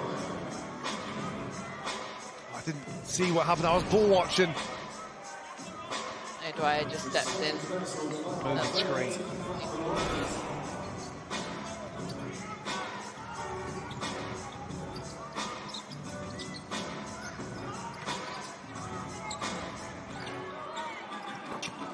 Mid-range from Herbert Harrigan, and that is enough to force Pramesh Patel into a timeout here. 4:21 to go. The lead is leaked out to 7. He doesn't want it to get any further away. Yeah, smart timeout, but that's where you see, you know, what an asset you have in Holly Winterburn. They're frightened now, so they're overplaying, they're running out at her shot, and they didn't need to. They just needed to close out and contain, and that's what can happen, you know, when she goes off. People are frightened of what she can do next, and then she's just facilitating those around her.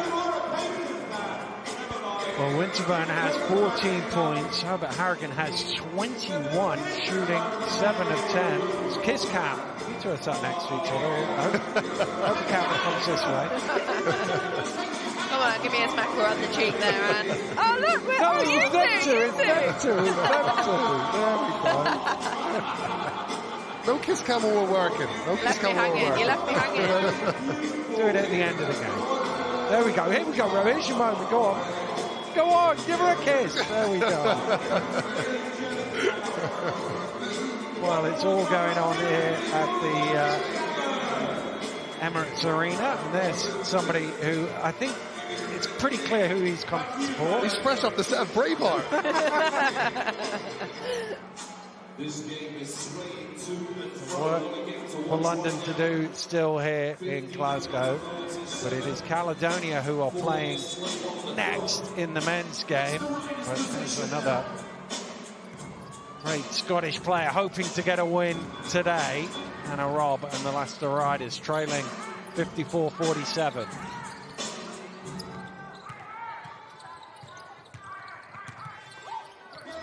Rob inside, a great pass. Olin gains the composure and lays it in. Really good entry pass there from Hannah Robb, and Ireland does the rest, as she has done the whole game. It's 18 points personal now for her.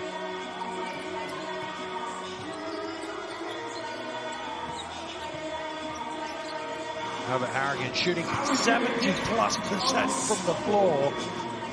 for 23 points. She is showing her caliber. These shots aren't easy, you know, she's always got someone in her face. It's not like she's wide open. What a player. Orland spinning into a double team and stumbling her feet for a travelling violation. Really good help there from Sistina. Came across there and just gobbled up all the space there, so Ireland didn't have anywhere to go. Excellent help defence there.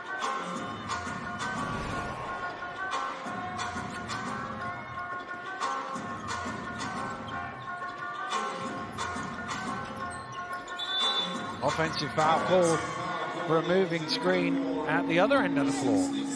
We've seen that a few times today, and I think as a player you just have to adjust, right? So you've seen a couple of moving screens already. You've got to make sure that you're dead still, and the person receiving the screen has to make sure the person is, you know, still when they're setting it before they move. It's usually the guards moving too fast. Yeah, I was waiting for you to come in there, Ron. Okay. 99% of the time it's the guard's fault. Not if you ask a guard. It's a good job we got that kiss in earlier there. Coming down. Looks like she's about to punch me. Don't put that on camera. Do we have a punch cam? Is that what you think? Another illegal screen there, I think, is Mackenzie Johnson tumbling down, still has control of the basketball. But now classifies another turnover there for the Leicester Riders. 17 in total.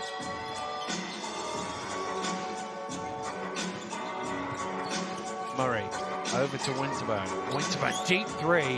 Got it! Holly Winterburn, 5 of 10 from behind the arc. The caliber of these shots, Holly Winterburn, Kiki Herbert-Harrigan. You know, the defense is honest for the Leicester Riders. They're doing what they can. But it's not good enough because of the prowess of the offense, the other end of the floor. What they say, isn't it? It was great defense, but better offense. Sometimes there's nothing you can do. Well, Leicester with an important 2.5 minutes here. Down 10 now. London haven't had a bigger lead than that. And they can't allow them to get away. This is the problem. You play a team with this much talent. You give it everything you've got for 28 minutes. You're somehow still down 10. You've got to find a way of keep churning the minutes out. Yeah, you know, and I think it always looks like you give everything physically, but the real truth of the matter is it's about how can you focus. It's about mental focus, and that is tiring. 40 minutes, no let-up is a difficult ask. And that's okay, Dan, as well. If they can get to this fourth quarter and it's a close game, things change, mentality changes, the focus changes, the fatigue sets in. If you just can get yourself to the fourth quarter with an opportunity to win a basketball game when you're the underdog, it's a job well done. Well, Leicester got what they wanted there, the mismatch for Ireland in the low post. They just needed the old 30-second shot clock back. She didn't have enough time to work with. 30-second shot clock. Hey, what would you do with that 6 seconds? Guys been around a long time. You must remember the 30-second shot clock. Only when I was in college. Yeah, 30 times, rules. yeah. You're watching your mum play, surely there was a 30-second clock. Yeah, maybe. I don't think there was a three-point line when she played. No, I do remember the lack of three-point line as well, unfortunately.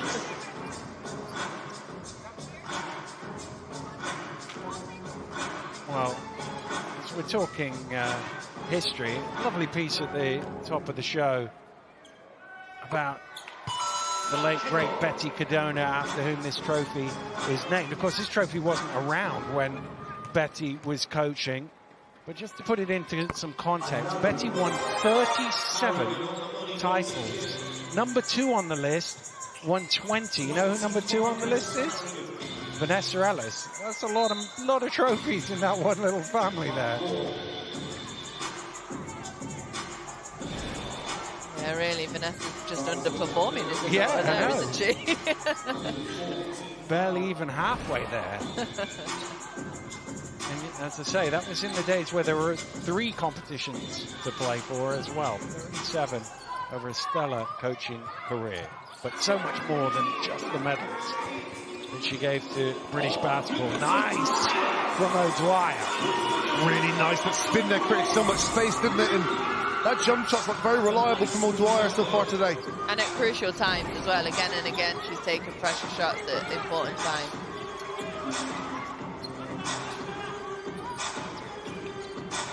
Winterburn around the screen, gets to the mid-range jumper. A rare miss for Holly Winterburn. That's one thing London's done an excellent job on, I think, is getting back in transition. There's been very few, possessions where Leicester Riders have been out to be able to run in the open floor. Bodies have been back in the key, and they've protected the paint really well in transition. Well, Leicester have 2 fast break points in the game. That was the Hannah Robb steal and run out in the first half. Into B.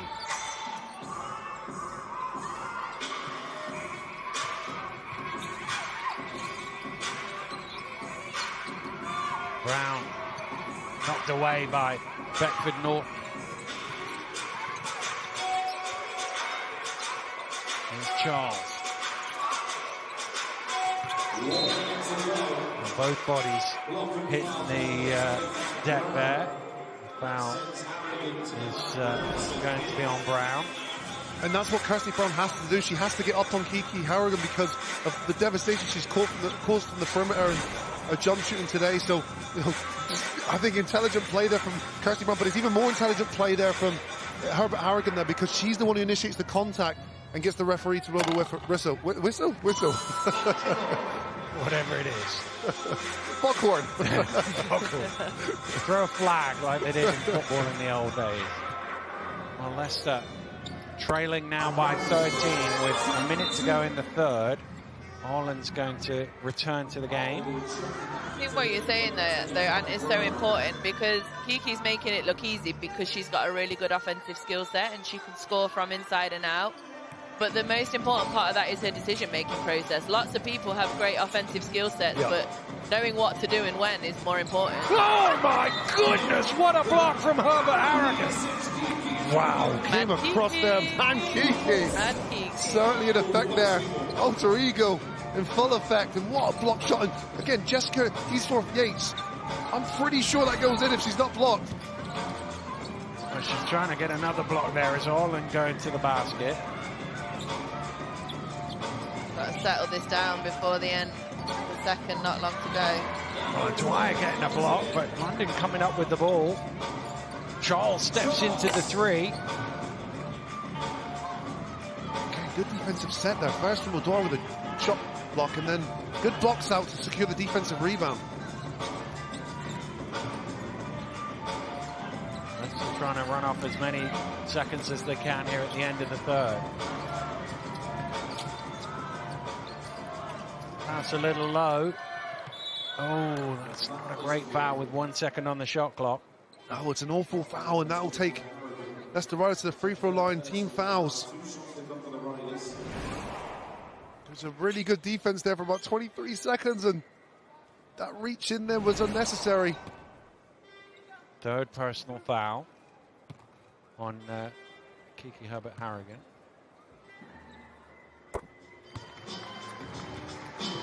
Johnston's had a bit of a tough night. I think she seems to be second guessing herself a lot, and the ball's sticking in her hand sometimes. She doesn't know where to pass it, but 2 for 2 for her, and she works hard all the time. Like, she has a positive attitude no matter what's happening, so that's all you can ask for from a coach. Yeah, she's lower on assist so far today, so she hasn't been able to create as much, but one area that she has done very well at today is turnovers. She hasn't turned the ball over, so when the ball is in her hand, she's been relatively secure, and turnovers have been an issue. 19 for the Leicester Riders so far today. 6.4 seconds to go in the third quarter. London calling a timeout to draw up a play here and stretch this 10-point lead. One of those decisions, isn't it, where do I save them? Is this going to be a close game? But at the same time, this is an important time to continue your momentum and to get a score. So either way, it's a good decision. Take one or don't. Yeah, if you save it and it's not a close game, what you saved it for? Right. Because if you run a good play here, you could be up 13 going into the fourth. Yeah, exactly. This has been a good third quarter for the Lions as well. We're winning it 23-17, and you remember the start of the second half, start of the third quarter, Leicester Riders came out of the gates, the quickest team. They were the first to react, and they built themselves a nice little flow of momentum. But it's been the London Lions, in particularly Kiki Herbert-Harrigan, who snatched that back. With a little bit of Holly Wunschmann thrown in for good measure. Yeah, both of them at really important times. I mean, 31 efficiency right now for Herbert-Harrigan is crazy. Well, here's Murray. Well, open for three and front iron. And that will do it for the third quarter. The London Lions have won that period by 6. They lead the ball game by 10. They're looking for a third consecutive trophy success, and they're on the path. Is there a fourth quarter comeback for the Leicester Riders? Find out right after this break.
Welcome back to Glasgow, where the London Lions lead by 10 with 10 minutes to go.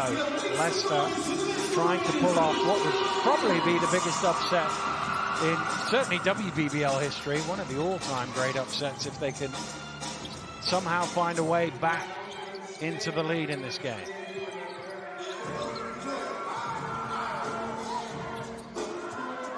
Squires, shot clock getting counted down. Well, she didn't do all of many favours there, passing that one off. Oh, poor offense there. The ball stayed in this half.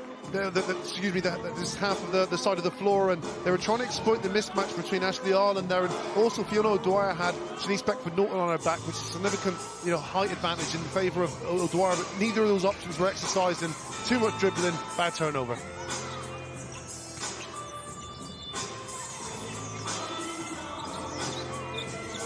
Tina on the turnaround, fires up that one, rims out. A quiet afternoon for her, still to get her first points on the board. Not something we expected to see. The Riders have done a good job of taking that away. They haven't given her any open looks. You know that's a remedy for a disaster if you do. When you think back to the first couple of minutes of the cup final, threes again, they give it to Orland late on, but this time she's able to squeeze it home before the shot clock buzzer. 20 and 11 for her. Well, that's the difference, right? If you're going to pass the ball at the end of the shot clock, it has to be to someone that's going to have a score. And Ashlana it's good body awareness, isn't it? She knew exactly where the basket was, didn't need to look at it until the last second when she shot the basketball, and she converts.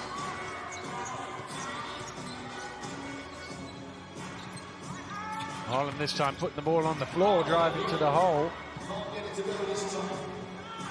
London in the open court. We haven't seen much transition either way, to be fair, but there is a long two from Beckford Norton. She's been another player as well that has just done things when her team have needed her to. Again, they need a score that feels like there's a little run coming from Leicester, and she just quiets it down. There's only 3 players in double digits for the London Lions, and Shanice Beckford Norton's one of them, and she has been excellent in this game, including the defensive end. She needs to go up here from Leicester. They turn it over. 2-on-1. Beckford Norton lobbing it back. Oh, still can't get it go. Blocked by Rob. Beckford Norton with the rebound, and she is fouled. Oh, I like these places just to be left alone. There was great competitive nature there from both teams.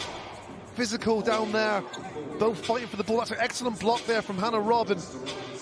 I don't know, I just like those to be left alone, let them play it out. 2 of the best competitors in the game there, Beckford Norton and Hannah Robb. Great to see. Well, Coach Patel just said one thing too many. On the original foul, he was arguing it shouldn't have been called, and the referee did say to him, you just need to calm that down a little bit. He's just said one more line over the edge of it. It's a technical foul, so it will be 1 free throw, which Herbert Harrigan will get a chance. Well, I was about to say to add to her tally, but that one was a fair way short. I think at this point, you know, it's hard, isn't it, as a coach? You want the calls for your players, but at the same time, you've got to control your emotions in those situations. Like, you can't afford to give anything free to London. Herbert Harrigan takes her personal tally up to 29 points. The record in a trophy final is 30. Harmon Reynolds. Rob strings the 3. Big response there from Hannah Robb, who's been fighting and wrestling down low. The defensive end comes up, another big 3 from her. 13 points personal.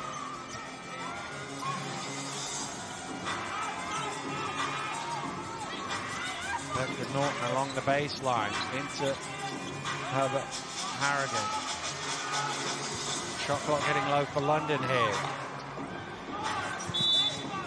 It's out of bounds for a Leicester ball. Josephine close, unable to convert. Couldn't quite get the rebound either. It's Hannah Robb again, isn't it, involved? Always. Coming down low and helping out. Great work.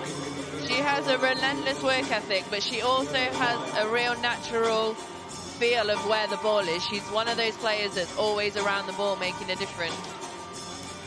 Well, you can see the quarters have flipped back and forth. Leicester need to win the 4th by 11 if they are to win the game. Rob makes the 3. Inside to Harlan, back to Rob, who cuts to the basket, and Hannah Robb's up to 15. What a game she's having. Soon as 3 early on doesn't go, and there's a foul on the rebound.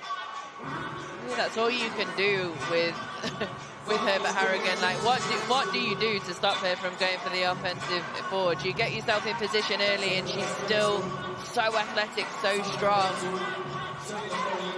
Just goes to show how physical this game is. You can see Mackenzie Johnson with a what do you call that? A plug in her nose to stop the bleeding. It's been a physical game, and oh goodness, she almost touched the ball there.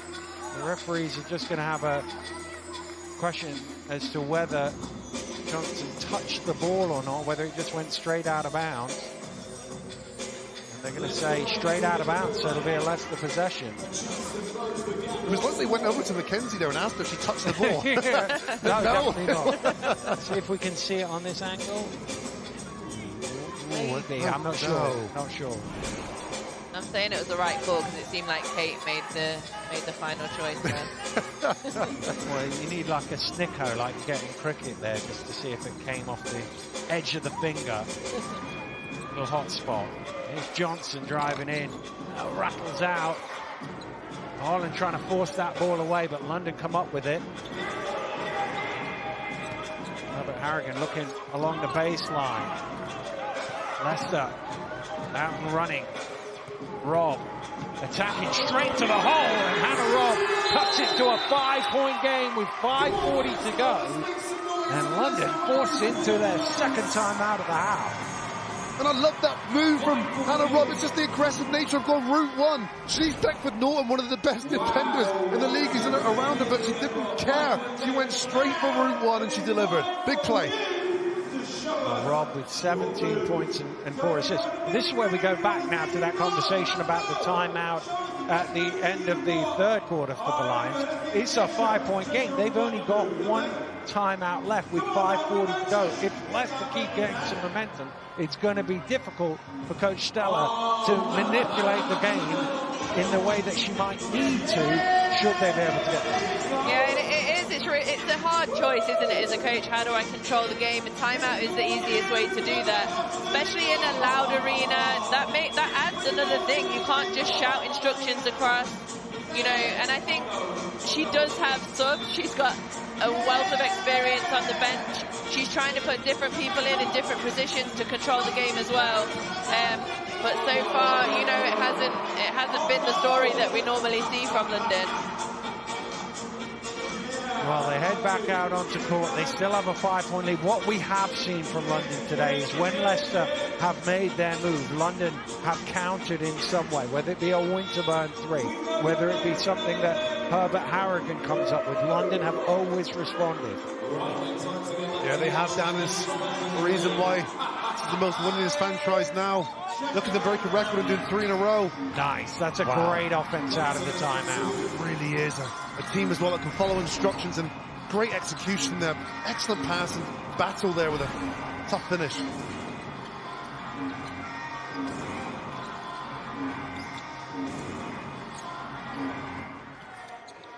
Johnston to the mid-range. Look how high Beckford Norton gets up to pull in that rebound. Such an athlete, isn't she? Wow. Winterburn open for 3, not this time.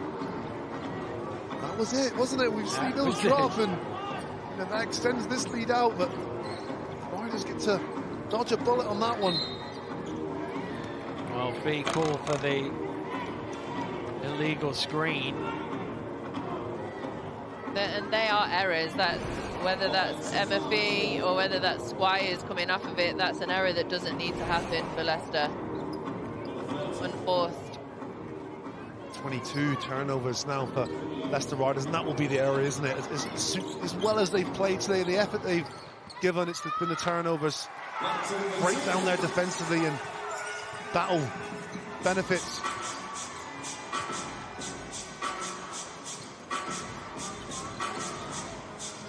Squires. Inside to Ireland, back out to Robb. Knocked away by Beckford Norton. That will be a Leicester ball. Will it? No, it'll be a London ball. It was one of those ones where you didn't know which way it was going. Another turnover racks up there for Leicester Riders, and this is where they're going to have to get quality offenses now. They can't come up with the offenses where they're chasing the game against this very talented London team. That timeout from Coach Kaltzer showing to be really, really important in breaking that momentum. Well, that is the art form, really, as battle again going to the rim. The timeouts from a coach it's always a good reason to call one or to save it for later, but do you get the response? And she's certainly got the response. Yeah, you're right. The players have to respond. Big 3. Robb can't knock it down. That's going to be... Oh, thought that was a Leicester ball again that time, but it's London. Yeah, I think that it was a Leicester ball, and I think Leicester got it wrong on that occasion. There's a great effort there from Taylor Murray, who swiped the ball away. Harrigan along the baseline and the Dwyer reaching in. I think the foul is going to be on her. No, in fact, the foul is going to be on Squires there on the arm. See that one on the baseline cam, and that is her 4th personal foul. Well, she has been a problem all day. And look, just to put this into context as well, this is an amazing basketball player who's had an amazing career. She won an NCAA championship. Very few people on this planet can say they've done that, and she has. She was drafted first round in the WBBL. You know, this is a player at the elite level. And she's just broken the record for most points in a trophy final, up to 31.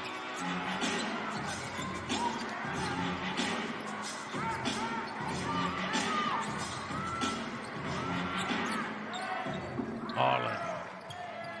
Clock getting counted down. Squires is going to have to shoot from miles out here. Well, actually, she gets into the key and gets a close one instead. Excellent work there from Oleana Squires, who's had a quieter night just because... Herbert Harrigan quickly down court, and having just set the record for most points, she wants to put it a little further out the way. Mike Tucker's a Cheshire fan. Breaking news here at the Emirates Arena. That's fake news. Mike Tucker is a fan of 2 things, the Sheffield Sharks and himself. Yeah, wow. Not sure about that. You will see the Cheshire Phoenix, who beat the Sheffield Sharks in the semi-final, coming up in a little while. Leicester trying to find some way into this game, but the problem is wearing number 21 in black. She's been a problem all game. She's got 33 points, a trophy final. There's the Cheshire fans. Two Cheshire fans next to each other. They must have their yellow T-shirts in the locker. They're going to wait till the game starts to do that. Well, the London Lions are 2 minutes and 55 seconds away from claiming Coach Stella's first trophy in British basketball, but they're 3rd in a row. Yeah, and she's had to work for this one. She's had to coach on different levels because she's gone up against a very motivated, very focused Leicester Riders team. That this game is still not over as well. Still 3 minutes left to play. There's some errors to be made here from London, and Leicester Riders are able to capitalise on it. This game's back on again. Oh, trap early here. Mackenzie Johnson, can they get it over in time? They can, just. Well, the unconventional way to get into the half-court set, but they get points at the end of it. That's all that matters. That's it, Dan. There's a big shot there from Mackenzie Johnson, who's looked at that jump shot. Hasn't been going for all day, but it's a big one there.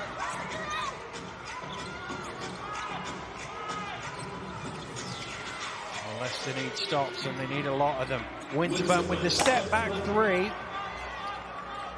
Leicester with just over 2 minutes to try and find 11 points. Can't take too long on offense. It's into Arlen, who has the size mismatch, but Winterburn does a good job there. Herbert Harrigan short on the shot. And the foul called on the rebound and putback. That has come up with some big plays here in the 4th quarter. I think that's as well the depth and the strength for this London Lions roster. Players can get lost sometimes, but you know, Ty Bell, she is a high caliber player. She's 6'1". This is her rookie season as a pro. You know, excellent career at the Delaware Blue Hens in NCAA Division 1. You know, but players like her can sometimes not need to be a big performer because they've got other players that they carry the load. But Ty Battle in this second half, she has been brilliant for this London Lions team. Well, 78 might be enough for London to win the game here. Leicester are basically going to have to finish 12-0. Oh, and that's not going to help. Turnover number 24 for the Riders. That's been it, isn't it? That's been the one area that the London Lions' length and activity. And you know, these are unforced errors, and we've seen a number of these, and that can happen in the final too. Your adrenaline and your energy are so high. Those finer tuned things can sometimes go amiss.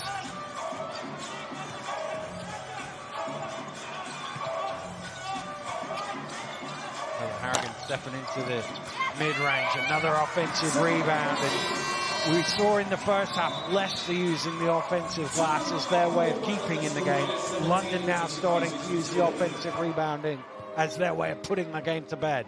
Yeah, before the game, that you would say the battle of the boards would be, heavily in the favour of London Lions because they're the more athletic team. But it wasn't like that at the start of the game. And this is the length. I was talking about the length and athleticism of this.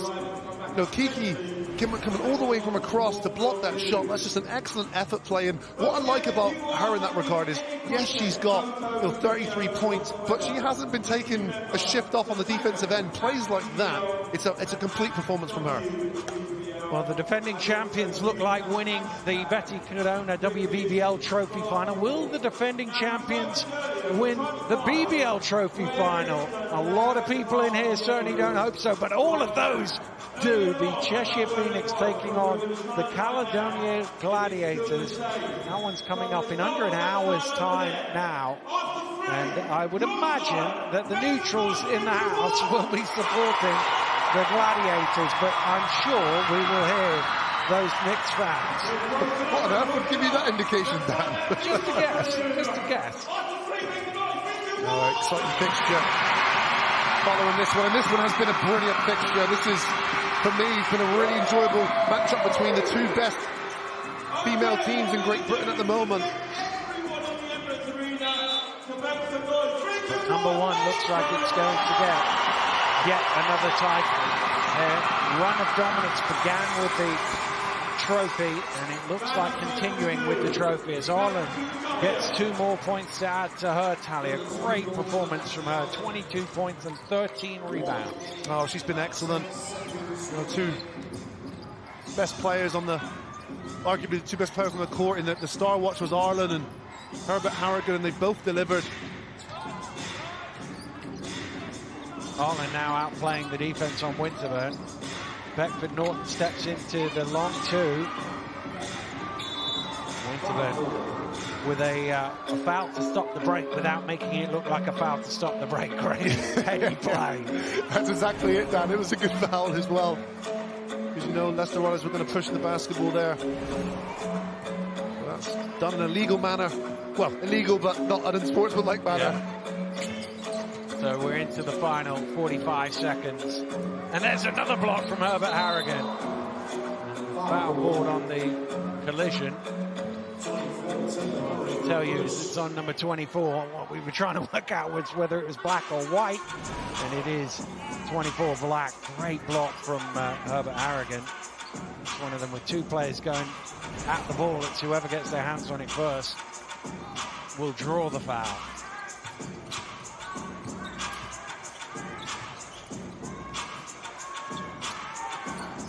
Rob inside to Ireland. It's a foul on the rebound. On Ireland, I think. I think Ireland was upset she didn't get the call initially, so a little bit of a frustration foul there afterwards. See Holly Winterburn gets knocked to the floor. And that's another area as well. And we saw that the growth of the game in this country from Betty Cadona driving it from all those years ago to now, and you've got players as well, female athletes have got so many more hurdles and obstacles than males. And even when you look at the rosters here today, Ashley Ireland, not only a professional basketball player, but she's a mother with a 3 and a 4-year-old daughter, and Herbert Harrigan as well, a 1.5-year-old son. These are female athletes that they're able to be more than just female athletes, mothers, and still excel on this centre stage. Well, Leicester with their last chance to score here before London can start to celebrate. An offensive rebound from O'Dwyer, and again, and they get the score.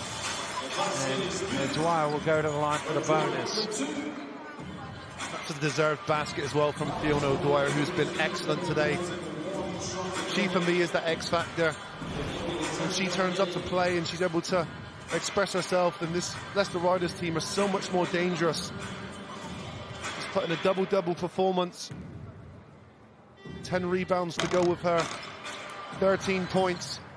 Well, London will just need to get the ball over half court here, and then they will be able to dribble it out, because step 2 on their quest for the quadruple has been completed. The London Lions have won the Betty Cadona WBBL Trophy Final yet again. And it was a deserved performance from this London Lions team. They were up against a very stubborn, very motivated Leicester Riders team. But the London Lions came up big. They came up big after periods of adversity. Holly Winterburn hit some big shots. Shanice Beckford-Norton led from the front. And of course, Kiki Herbert-Harrigan, who was just a superstar among stars today and a standout. Well, the Leicester Riders will be proud of their performance. Nobody takes any joy losing a final. I know all of that. But the way they played today, they gave everything they could. They just fell 11 points short. Oh, they did indeed, Dan. And look, as a former employee of the Leicester Riders organisation, incredibly proud of the effort that this Leicester Riders team put in today. You know, when you look at this, the roster, the resources that the London Lions have, they were heavy underdogs coming into this game. And when you look at the sample size that we had from the BBL Cup final, this is night and day. The improvements have been dramatic. The performance was brave, and you know, who knows? Will we see these two teams again in the playoff finals? I think they could. Well, the London Lions have beaten Leicester Riders 81 points to 70. Let's throw it back over to Nat. Siobhan, this is what champions do, isn't it? It's not a vintage display by any stretch from the London Lions, but they got the job done. Yeah, they got the job done, and you know, Kiki, she just showed herself today. Herbert Harrigan, she hasn't had to do that all season long, but we just saw the caliber of player she is today. Unbelievable. It's such a fascinating display when you look at certain players stepping up at clutch moments when it mattered. Every time it looked like the Riders were getting back into this, whether it was Kiki, whether it was, I mean, you look at Shanice Beckford-Norton, Holly Winterburn, all three of them, Kieran, took care of business just when the team needed them to. They stayed composed. You know, they've done a really good job of staying composed, and when they were called upon, they stepped up. Coach drew up some great plays at a timeout, and every time they stepped up, they were always executing. The Riders kept scrapping, though, didn't they? And you could argue the same point for them. Ash Arlen, Hannah Robb, at key times, kept clawing the Riders back into it as well. They just stuck with it. You know, they did not give up. The grit, the determination that they had to win this game. Leicester Riders really came up big, but at the same time, came up short. It was a spirited performance from the Riders, wasn't it? Coach Patel's going to be so proud of his players right now.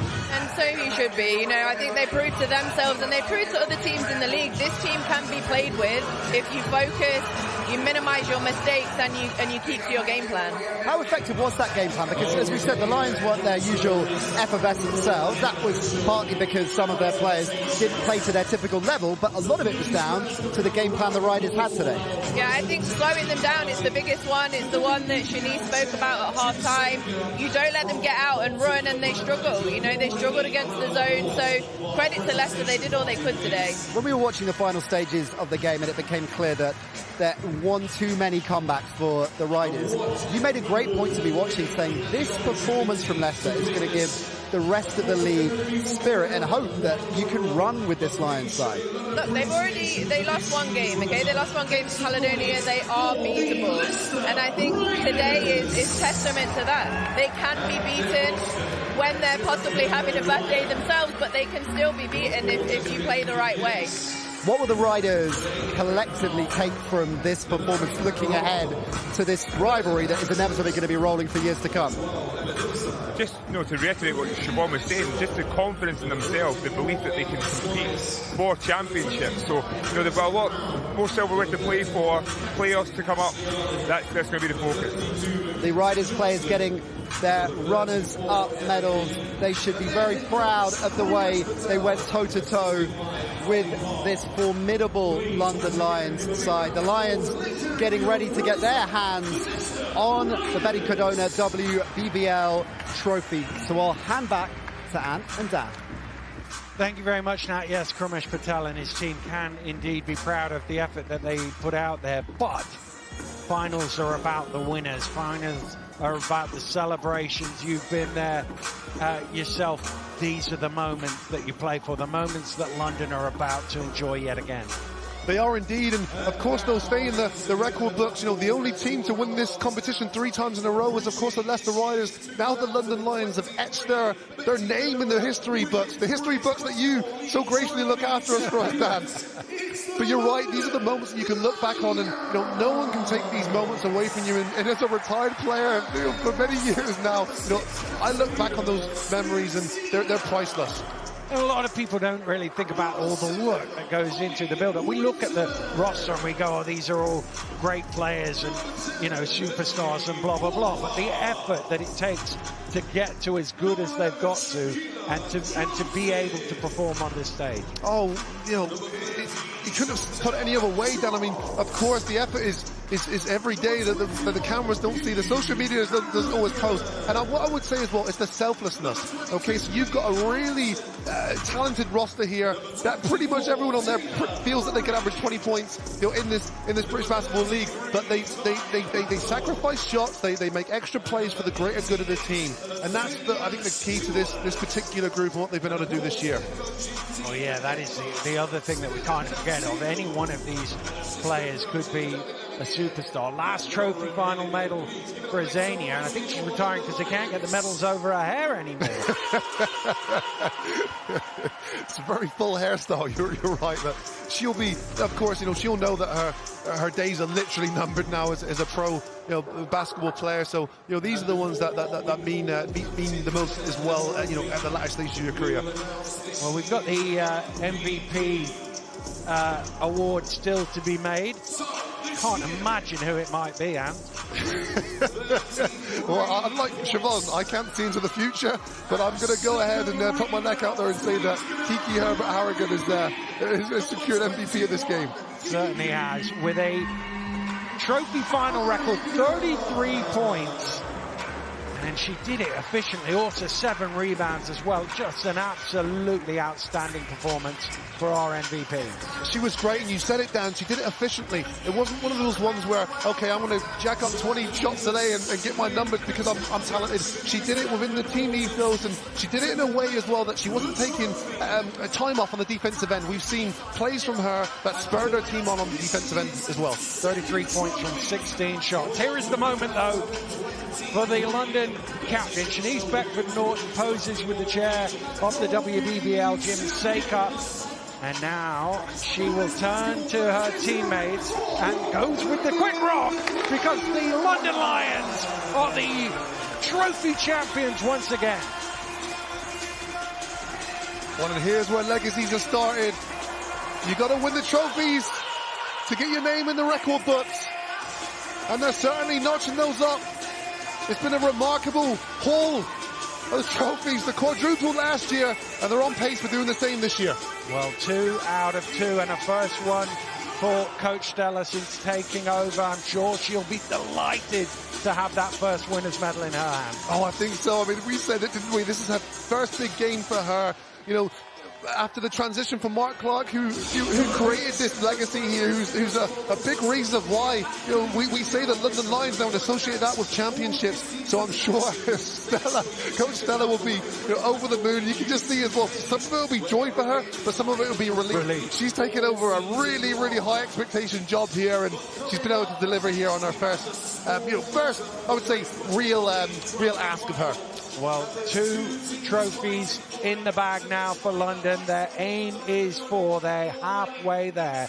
Let's go back over to Nat. So as we talked about, Siobhan, Coach Stella coming in midway through the season, replacing Mark Clark, an incredibly hard act to follow.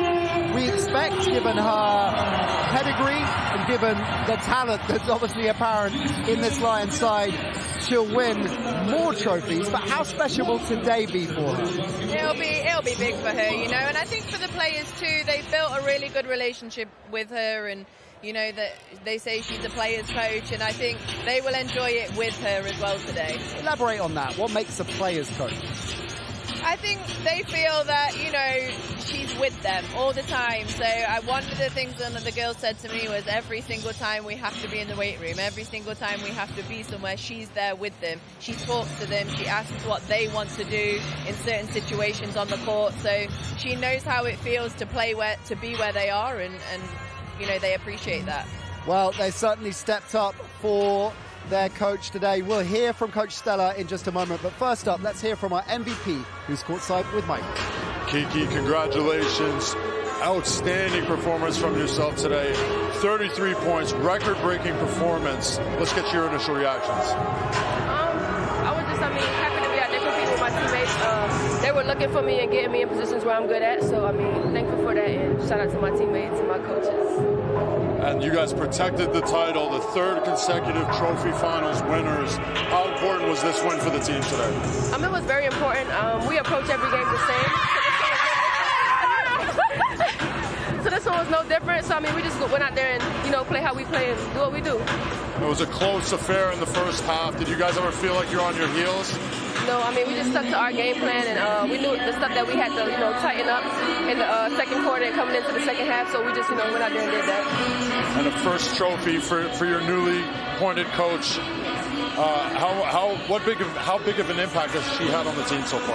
She's had a huge impact, you know, coming in so far in the season, and just coming in with a lot of great stuff, great plays, and, you know, changing up a few stuff, and it was great. We all kind of adjusted to that pretty well, so just happy for her and happy for our first title. Well, we're happy for you. Great performance today. Congratulations. Thank you. I appreciate it. So Kiki had a big game in the Lions Cup final win over the Riders. A huge game today, Kieran. 33 points and 6 defensive boards at crucial times. She played a great game, and deja vu, 3 or 4 from the 3-point line, just like the cup final. But yeah, such a versatile player, came up big down in the clutch moments, never got phased. Anytime Leicester Riders made a run, she was there to step up with a big shot. So great performance. She's got such poise, doesn't she? Siobhan, her decision making was on show today. Knowing what to do at the right time, easier said than done. Oh, easier said than done. And I think when you play at such a high level as she does, her energy is high, her emotions are high all the time. It's even harder to make the right decisions at the right time, but she does it so well. Incidentally, Kieran, if the Gladiators win later on, you realise we're going to get some of the crew to chuck some confetti over you at the end when you're undoubtedly celebrating, yeah? As an impartial... sure. Sure you are. That makes no difference. Makes sure no difference whatsoever. Big win for the Lions. As expected, perhaps the manner of the game and how close it wasn't expected. Interested to hear the thoughts now of Coach Stella. She's courtside with Mike. Coach, your first piece of silverware in the WBBL, how does it feel? Oh, it feels great. It's great to participate on the final and, of course, to win a final and trophy. It's a great feeling. Rewind back to the game. Leicester Riders really came out firing. They kind of threw that first punch. What did you attribute the slow start to? Well, we were expecting that Riders will come out hard. They were really prepared for the game, and it's normal. I don't think that, as I said to the girls, it would be a different game from the Cup final. So it was like this. We had to be competitive. We had to play according to our plan and be physical for 40 minutes because they succeeded to stay competitive till the end of the game. And I really want to congratulate them because I think that was a really nice game to watch. And a record-breaking performance from Kiki Harrigan. A word on her actions today. Kiki is a great player. I think we all know that. And as a team, us, the staff, but also the players, we are trying to do the best to get the most benefits we can from her. But, for me, it's always a team effort. Like, her teammates are creating also the situations for her to be able to score and help us, and she does the same for them. So it's a team victory. Congratulations, everybody. And this is the third trophy final winner in a row for the London Lions. How important is it for you guys to carry on that legacy? Like every final, it's really important. And of course, you always play to win. So I don't think we have in mind to keep the legacy, but for sure, when this is coming, it's really important for the club and for the history. Coach, congrats. Thanks for your time. Thank you very much. Interesting hearing her comments pre-game when inevitably she was talking about Europe. We know the Lions' ambition in Europe. How successful can this team go on to be? It's achieved a lot already, but what's its ceiling, do you think? You know, I think the ceiling is really high, and it's for everybody else to chase that ceiling, really. But they have support not only with the coaching staff, they have great investment, they have a good company behind them. So really, the ceiling is so high for them. It really is impressive stuff from the London Lions. And we mentioned at the top of the show, Kieran, how influential they are in terms of inspiration, because there are going to be a whole lot of people out there right now maybe tuning in to the WBBL for the first time, seeing this Lions side, seeing players like Kiki, and inspired to pick up the game, to follow the game, to get involved with the game. I think it's very fitting seeing the Betty Katona Trophy Final right here, because when you talk about trailblazers, that's exactly what these women are trying to do. They're trying to set the scene that we deserve better in this country, and actually we can put the basketball on the map. So credit to the London Lions organisation, credit to the Leicester Riders for really stepping up and putting on a spectacle today. And that's what it's all about, going out there and inspiring the next generation, making sure that they can believe that they can achieve whatever they want to achieve. And what's your perspective on the importance of the Lions kicking on from this domestic success and being even more successful in Europe? So they've had great stints in Europe thus far over the last couple of seasons, but they had to keep pushing. And you know what? I'm getting the phone calls. My old Italian teammates ask me questions about the British Basketball League and the Women's Basketball League. It's starting to put it on the world stage, and that's where you want to be. We have that ambition that we can dominate within Europe, and the London Lions are showing that. All right then, that is one down and one to go. Next up, the BBL Trophy Final, and you can expect a raucous welcome for the Caledonia Gladiators on their home court in front of a packed arena. And as we said earlier, Cheshire, as they always do, representing on the big occasion. But you can guarantee this is going to be a roof-off moment when Caledonia take to the court. Cheshire, of course, looking for back-to-back trophy titles. Caledonia, well, they haven't landed a major trophy in over 20 years. So what will a win this afternoon, Kieran, mean for these fans, mean for the organisation?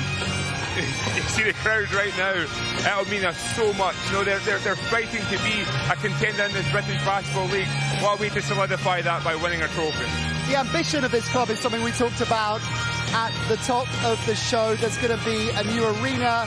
There is money coming in, and the Lions have laid down a marker there in terms of their budget for the team. The Gladiators are one of those teams in the BBL right now that are looking and thinking, we're ready to go toe-to-toe with you. That ambition is palpable. You know, the London Lions have really set the scene, and the Gladiators want to see this as not a big thing, but this is just the start of their journey. So, and how important is that, Siobhan? We talked about the London Lions WBBL side winning the trophy a few years back, and that was crucial for their ongoing success. This could be the same kind of afternoon for the Gladiators. It really could, and you know, being at home, playing in a home crowd, it really does help. And this, like Kieran said, could set the scene. Can you hear yourself think right now, Kieran Achara? Because I'm not sure I can. I'm about to do a little jig in a second, so yeah, it's exciting stuff. And listen to that roar.